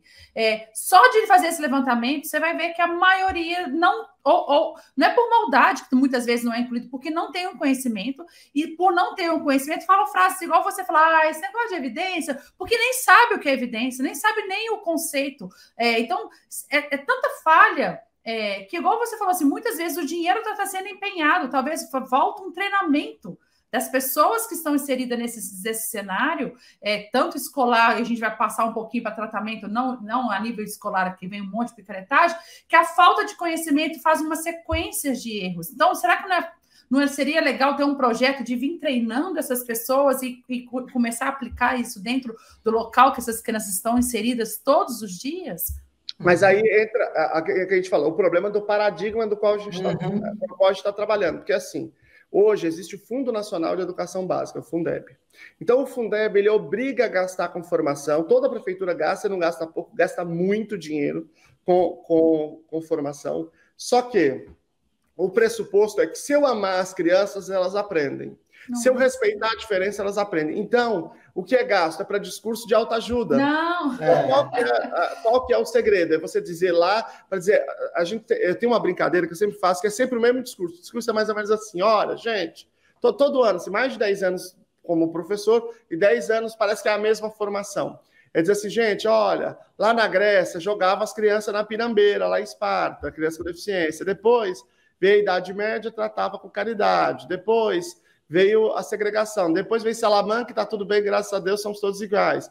Então, a ideia é tocar o meu coração. O meu município, tinha ano que a gente recebia palestra de autoajuda de R$111 mil pago para a palestra de autoajuda. Entendeu? Outro ano, era um palhaço que recebia a gente. Olha, se eu tenho cara de ter 8 anos. Outro ano, é sempre um papo assim. Eu me lembro de um que é um clássico. Foi mais ou menos isso. Acho que foi R$80 mil essa palestra. A pessoa dizendo o seguinte, que tinha uma mulher, fazendo uma alegoria, que tinha uma mulher que tinha uma estátua de madeira chamada Tobias, que era perfeito, que é o ex-marido dela, que era perfeito.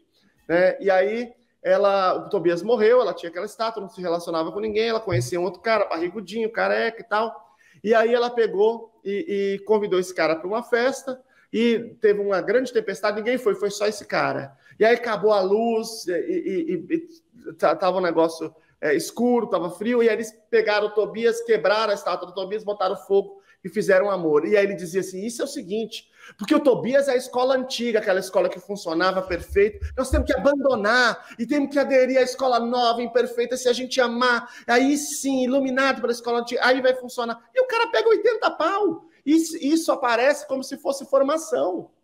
Como se fosse formação. É todo ano. É esse monte de bobagem. Isso é todo lugar. Aí no final, pega uma musiquinha, faz assim, e aí a ideia é, eu mexi no coração dele. Se eu mexi no coração dele, ele passou a amar, então vai funcionar melhor. Então, a pressuposição pseudocientífica de que é só um problema atitudinal, ela implica em tomar uma série de atitudes erradas. Nós estamos falando, por exemplo, de treinamento de professores. Eu faço um desafio, vai um dia no congresso e fala de treinamento de professor, para você ver quanto você apanha. Você vai apanhar. Não pode eu imagino, a gente faz treinamento profissional, já apanhamos. Porque tem que ser verbal, tem que ser só falar para eles o que é do bem. Porque a palavra treinamento não pode nem aparecer. Então, é uma cascata de coisas em que a pseudociência se enrola e produz. Não é à toa que nós temos a pior educação do mundo, né? A educação brasileira, o nível de pessoas que sabem interpretar adequadamente um texto é 0,2%. Não é 2%, é 0,2%. Quem dirá um texto científico. E aí você fala assim, bom, vamos falar de alfabetização baseada em evidências? Não, a diretoria de alfabetização baseada em evidências foi fechada, porque é contra a alfabetização baseada em evidências. Uhum. Entende? Surreal. Surreal. Ô, Lu, eu tenho que terminar. É mais triste que eu imaginava. Não, deixa eu ficar um pouquinho, vamos falar. Não, eu não vou terminar, não. Temos que falar de tratamento. Só pra... Vocês que estão nos ouvindo, a gente vai bater o recorde do episódio mais longo, mas a gente tem que falar, porque é muita coisa para informar, a gente não tem todos os dias pessoas para a gente poder discutir sobre ciência, e eu tenho certeza que se a prevalência é 1/36, tem muitos pais querendo nos ouvir para tentar, pelo menos, tomar uma direção melhor para os seus filhos. Então, vai lá, Léo, sem pressão do tempo. Luciano, não vou tomar muito o seu tempo, mas eu tenho 4 ou 5 temas e você completa com o resto para mim, tá? É quase aquela Marília Gabriela no final, assim, aquele quiz que faz, tá? Polêmicas que estão vindo dos nossos seguidores. Esse negócio de autismo não é só suplementar com vitamina D e tá tudo resolvido, não? Oh, Jesus, essa é grave, né? Suplementação. Esse é um assunto que já passou por todas as suplementações. Né? Já passamos pelos complexos B, pela A, pela secretina, por todo tipo de coisa. Então, suplementação não tem nenhuma evidência, exceto um suplemento, chamado melatonina, que é um suplemento hormonal que serve para apoiar o sono. Cerca de 80% das pessoas com autismo têm transtorno de sono. E aí, a melatonina exógena, ela tem uma evidência para apoiar. Não é para todos, claro. Precisa procurar um médico, precisa avaliar o caso concreto, precisa fazer a higiene do sono, que é a primeira evidência, mas a melatonina pode ser utilizada. Nenhuma outra tem evidência. A história da vitamina D surgiu através de uma pessoa muito renomada, né, com alta titulação numa grande universidade, que começou a disseminar esse absurdo aí. Por que é um absurdo, gente? Porque, além de não ter nenhuma evidência, né, é uma coisa que pode trazer prejuízos bastante graves quando o indivíduo não tiver deficiência de vitamina. Então, assim, precisa ir num médico de verdade, um bom médico, de preferência até, eu vou falar uma coisa aqui engraçada, um médico que não tem nada a ver com autismo, um médico que entenda disso. Porque na comunidade do autismo, existe um grupo de médicos, picaretas, que eles fazem um monte de exame que nem precisa, que nem se usa em medicina, que é mentira, assim, e aí eles falam, não, que eu tô cuidando de verdade do autismo integralmente, do sujeito integralmente. E aí eles fazem, e aí eles já têm aquele padrão que eles mandam suplementar outros centros de coisa, independentemente da deficiência, e mandam dar um monte de coisa que não tem que dar. Então, todo tipo de absurdo eu já ouvi. A da vitamina D, ela soa menos absurda, porque a maioria das pessoas tem deficiência de vitamina D pelos nossos hábitos. Então, vai no médico, faz um exame, se tiver, suplementa, mas melhor ainda, mude seus hábitos. Faça uma caminhada na praça, pega um solzinho de manhãzinha, melhor ainda, né? Então, esse é o ideal, a gente fazer suplementação sem deficiência é um absurdo e é potencialmente perigoso. E não tem nenhuma evidência para autismo. Perfeito. Dieta. Eu sei que os autistas têm alguns têm seletividade alimentar, talvez se você quiser passar por isso, eu entendo o papel do nutricionista nisso, para ajudar um pouco os pais, mas existe alguma dieta que possa melhorar a vida das crianças? Tá. A história da dieta, ela tem uma relação direta com a picaretagem da vacina, de que tinha uma relação entre intestino e cérebro e tal. Então, surgiram alguns discursos. O principal é várias dietas, né, mas principalmente a sem glúten e sem caseína. Isso já foi investigado inúmeras vezes, né? Existem inúmeros estudos sobre isso. Existem grandes revisões sistemáticas, tem uma grande meta-análise de 2017 que saiu na Pediatrics, muito bem feita. Né? Essa é uma questão que praticamente hoje não tem sido mais investigada, porque ela já está bem sedimentada, e ela é a seguinte: entre pessoas com autismo, existe uma maior probabilidade de incidência de alguns problemas gastrointestinais, como, por exemplo, intolerâncias, né, como doença celíaca. Para esses indivíduos que têm problemas gastrointestinais, é claro que a dieta ela é benéfica, porque, por exemplo, se ela é celíaca, você tem que tirar o glúten. Né? E tem autismo ou não? Se com autismo não, independentemente de qualquer coisa. Só que entre as pessoas com autismo, a probabilidade é um pouco maior. E aí, quando o indivíduo tem uma melhoria da sua condição intestinal, por exemplo, é claro que essa melhoria ela é global. Se você está melhor do intestino, você fica melhor da vida, você aprende mais, você está melhor, né? E tem um impacto indireto sobre o autismo. Portanto, porque o indivíduo aprende mais habilidades, né? Só que isso é somente para quem tem doenças gastrointestinais e não para os demais. Né? E aí que há a grande picaretagem, porque quando você vê alguns casos de indivíduos que melhoram porque têm problemas gastrointestinais, surge a ideia de que melhora para todos. Isso não só não é verdade, como isso é o oposto da verdade. Isso traz prejuízos para o indivíduo. E aí que está a questão. Quais são os prejuízos que estão presentes? Você tem o aumento de probabilidade de alguns problemas, tipo diabetes e problemas cardíacos, mas você também tem, principalmente, a redução drástica de oportunidades sociais, que é o grande problema do autismo, né? Então você vai ter muito mais dificuldade de ir numa festa, de ir num shopping, de ir a qualquer lugar, da interação social que está mediada muitas vezes pela comida, e você tem também o aumento da probabilidade do desenvolvimento da seletividade alimentar, que é um dos problemas mais graves do autismo. Pessoas com autismo já têm maior probabilidade de terem seletividade alimentar, ok? Independentemente de quaisquer outros fatores. Agora, indivíduos com autismo expostos a dietas restritivas desnecessariamente têm ainda maior probabilidade do desenvolvimento dessa seletividade alimentar, que tem um impacto global sobre o indivíduo que é bastante grande. Portanto, não se faz dietas no indivíduo por ela ter autismo. Eu vejo muitas vezes assim, neurologista diz, você tem autismo, faz uma dieta. Esse neurologista está completamente equivocado. Neurologia, neuropediatra, qualquer pessoa. Completamente equivocado. Tem também uma correlação muito grande com o outro discurso que glúten, comidas inflamatórias, o glúten inflamatório tem relação com essa picaretagem aí também. Então, isso não existe, tá? Se uma pessoa tem autismo ou ela não tem autismo, se a gente tem desconfiança de que haja algum problema gastrointestinal, a gente vai a um bom gastro, a um médico bom, não tem nada a ver com autismo, vai a um bom gastro, porque não há nenhuma diferença do problema gastrointestinal da pessoa com ou sem autismo. Você vai a um bom gastro, faz um bom exame, e se houver necessidade de uma dieta restritiva, tem que fazer. Daí é importante a presença de nutricionista para apoiar, né, para garantir que isso seja bem administrado, toda essa alimentação. Mas não existe nenhuma indicação de dieta para autismo. Isso não existe. Aí tem sempre uns discursos escapatórios. Não cura, mas ajuda. Não ajuda, piora. O discurso não é ajuda, o discurso não é só para auxiliar, não é para auxiliar, é para piorar, a não ser que tenha problema gastrointestinal. Do contrário, não é indicado, é contraindicado.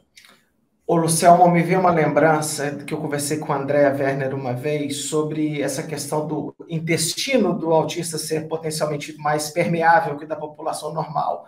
E aí tinha uma loucura que eu esqueci o nome, mas você talvez vai saber, de fazer um enema intestinal com um produto, um alvejante. Não existe isso? Ou acabou hoje?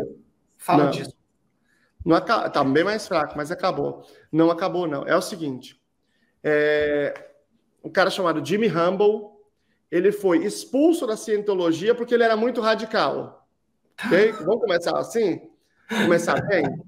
Bom, ele diz que ele é um deus universal da galáxia de Andrômeda, ok?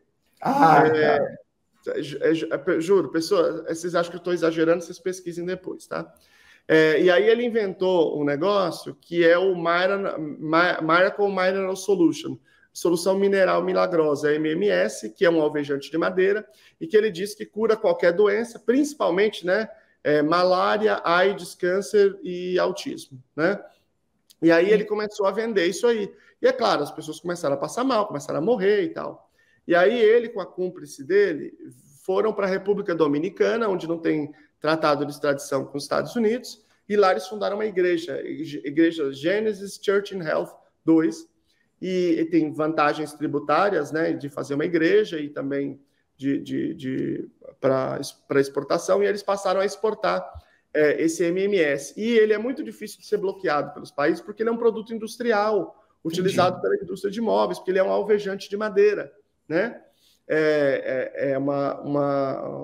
Uma fórmula que eles vendem com esse nome de MMS, e antes eles faziam isso de maneira mais aberta, e agora eles fazem isso de uma maneira um pouco mais escondida. Já tem alerta da Anvisa, do FDA, do órgão da Inglaterra, de todos os lugares sobre isso, porque isso foi feito em todos os lugares. Então, tanto dá para as crianças oralmente, quanto por enema, né, na introdução no reto. E o que acontece? Eles dizem o seguinte, que o autismo é causado por vermes escondidos pela ciência. Então, se você der, depois você vai ver os vermes saindo. Então, na verdade, Depois de 15 dias você vê o verme saindo nas fezes. Na verdade, o intestino começa a se descamar, se despedaçar, e você começa a ver aqueles traços. E aí eles dizem que aquilo é a comprovação. Supostamente os vermes. Exatamente. Que a criança fica altamente debilitada, então ela reduz o comportamento do problema, porque ela fica altamente debilitada, então isso cria esse enviesamento. Hoje isso está muito mais reduzido, mas, por exemplo, quando teve toda aquela polêmica que a própria Andrea Werner publicou, ela foi até no Fantástico, começou a partir de uma ocorrência, porque eu fui na Livraria Cultura, em São Paulo, na Avenida Paulista, tinha um livro lá dizendo isso. Eu fotografei, marquei a Andrea, aí começou aquele movimento, e aí depois daquele escândalo reduziu bastante, mas ainda é muito presente, infelizmente. E aí é o seguinte, você vê que os mesmos picaretas, eles vão girando. Os mesmos picaretas que eu conheço, que prescreviam isso, agora prescrevem outras picaretas. Então, eles vão girando qual é a picaretagem na vez. Né? A galera vai se renovando, porque vai ter novas levas de pais que são novos potenciais para serem enganados. Ô, Luciano, então eu vou jogar minha pauta fora. Quais são as da vez? O que está nesse mundo aí que está assustando? O que é? São muitas, mas agora, a que voltou com tudo agora, cara, é a da vacina. De verdade. Já ia perguntar.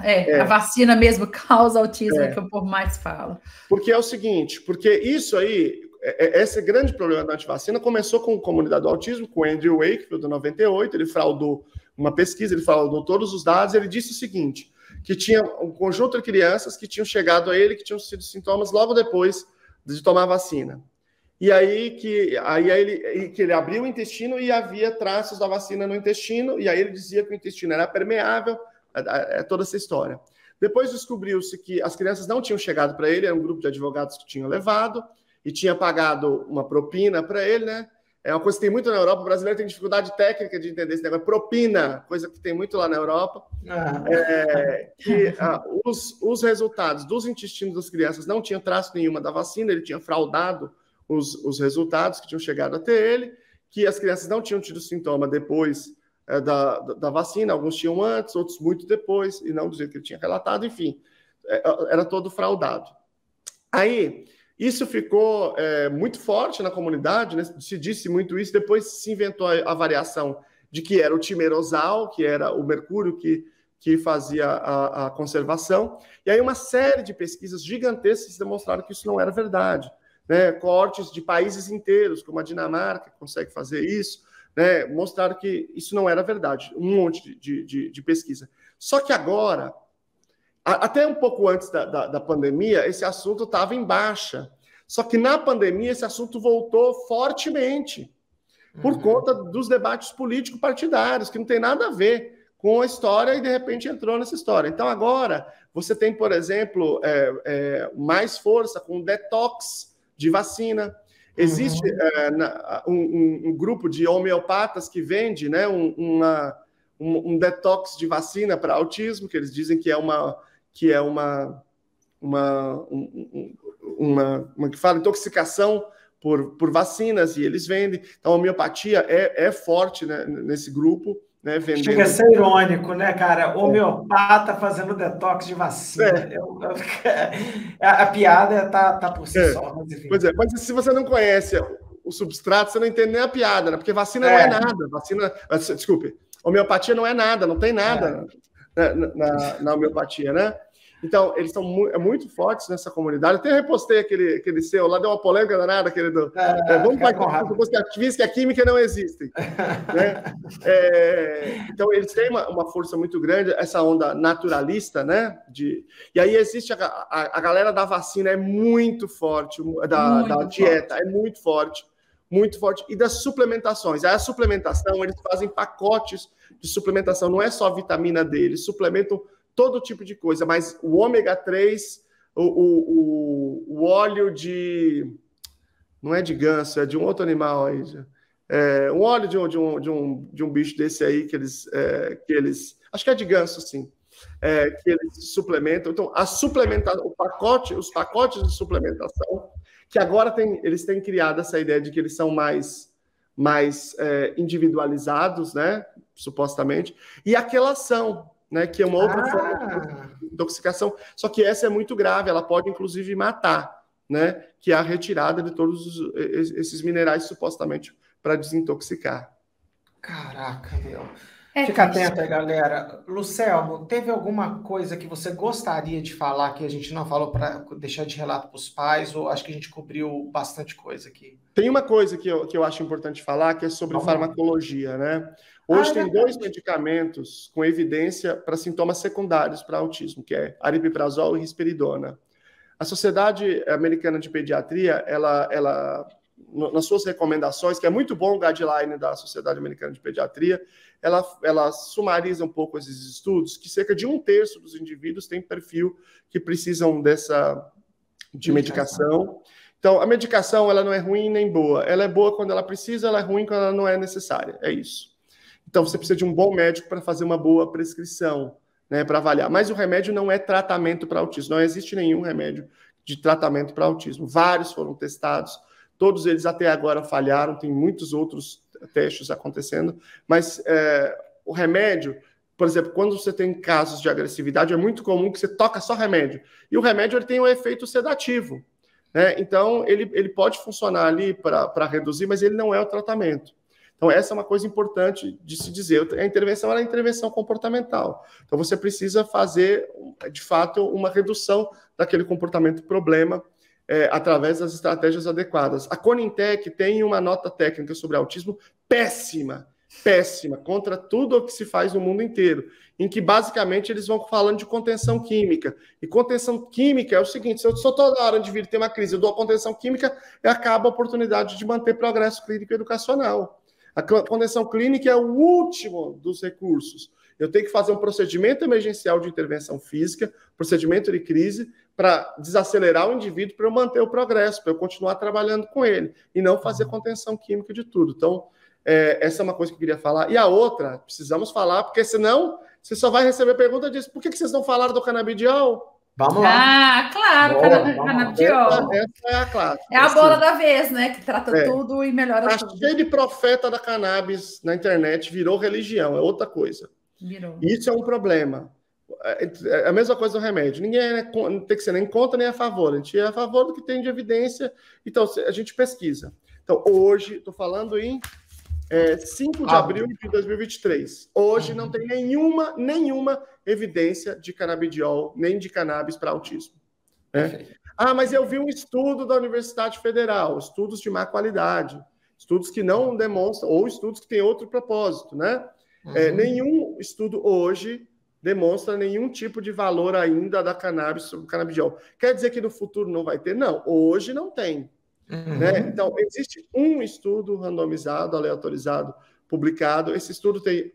Primeiro, que ele não chega a resultado nenhum. Né? Não tem esse resultado conclusivo. Segundo, que ele trabalha, sobretudo, com a cannabis, não o canabidiol. E aí existe um problema de risco muito grande, porque existe uma superposição genética muito relevante entre autismo e esquizofrenia.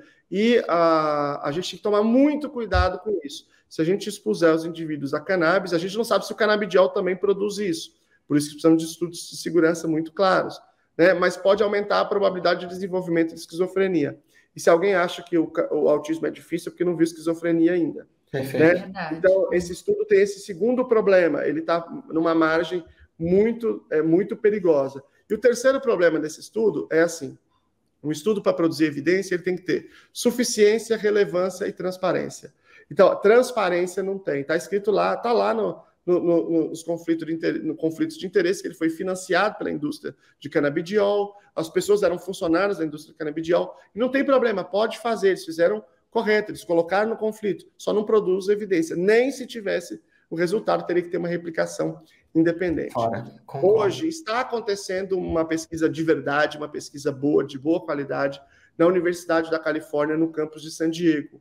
É uma pesquisa muito boa, é um estudo aleatorizado com delineamento cruzado, um estudo muito bom, né? E eles estão fazendo a contraparte, eles estão fazendo clínica, eles estão fazendo em minicérebros, estão fazendo a estratificação genética, portanto vai ter muita informação boa. Saiu os primeiros resultados, fizeram o primeiro resultado, eu fiz um vídeo explicando. Esses primeiros resultados não passaram por revisão duplo cega, portanto eles têm que ser lidos com cuidado. E Eu conversei com um dos autores da pesquisa, o Alisson Mota, recentemente, estava lá, fiz uma entrevista, e ele me disse o seguinte: olha, Anselmo,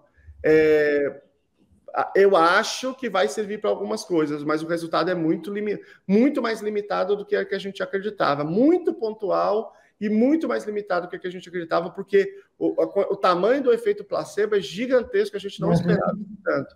Portanto, não tem nenhuma evidência hoje de cannabis para autismo, e provavelmente a gente vai ter, mas ela não deve ser essa evidência extraordinária. Quer dizer, eu estou supondo, porque não foi publicado ainda. Não deve ser essa coisa extraordinária que estão imaginando. E eu fico muito preocupado com um monte de médico que coloca assim, o defensor da cannabis, não sei o quê. É uma religião, isso parece. É defensor de quê se não tem evidência? A título de quê você é defensor disso? Que tipo de comportamento é esse? Então, esse é um tipo de coisa extremamente nociva que eu tenho visto na comunidade.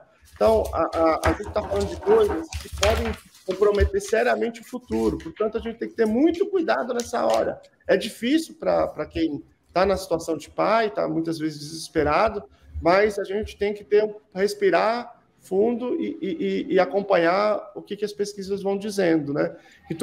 E assim, não tem outra saída, porque assim, ó, eu canso de ver médico dizendo, outras pessoas dizendo que cannabis tem evidência para autismo. Quer dizer, tem um até que ele estava discutindo com ele outro dia na internet, ele falou assim, não, eu vou fazer a evidência. Eu falei, cara, o cara está no outro planeta, né? Eu sei que para quem está ouvindo, talvez você dizer assim, mas por que eu vou acreditar em vocês? Sendo que o outro falou o contrário. Eu vou acreditar em... Então, esquece todo mundo, fala assim, deixa eu tirar 6 mesinhos para estudar a metodologia da ciência. Pega os livros de metodologia da ciência, metodologia da pesquisa, fala, vou estudar isso aqui de verdade. Depois que eu entender isso aqui, aí eu vou ver quem está falando sério, quem está tentando enganar. Ou quem está enganado também porque não entende do assunto. Luciano, Lu e Luciano, não vamos esquecer, o episódio 3 do PBcast foi sobre cannabis medicinal, a gente chamou o André Bach e a Thaís Gondar. Lá, se eu não me engano, tá? A gente leu cerca de 12 ou 15 revisões sistemáticas da Cochrane sobre cannabis, e a gente percebeu que tem para alguns sintomas, pode ser muito legal, mas é muito pontual mesmo. É lógico que é pontual, não é uma panaceia, e várias outras não estão funcionando, e tem 1 bilhão de estudos sendo conduzido, sabe lá como, sabe lá quais são os resultados. Então tem que ter muita calma, muita lucidez nessa hora. Quando se fala de cannabis, existe um hype muito grande, e de forma alguma, eu acho que nenhuma das 3 pessoas que estão aqui são contra a cannabis, mas claro, sim aplicar o recurso certo no paciente que precisa. Né? Porque assim, quando geralmente o que eu percebo a minha leitura dos que falam, eles são contra de qualquer forma, são geralmente para condições de saúde que as pessoas buscam incansavelmente por uma cura. E aí a gente sabe que muitas dessas condições não têm cura, como esclerose múltipla, como autismo, coisas assim, que a gente vai só controlar sintomas e condições de saúde, né, para que a pessoa tenha uma qualidade de vida excelente.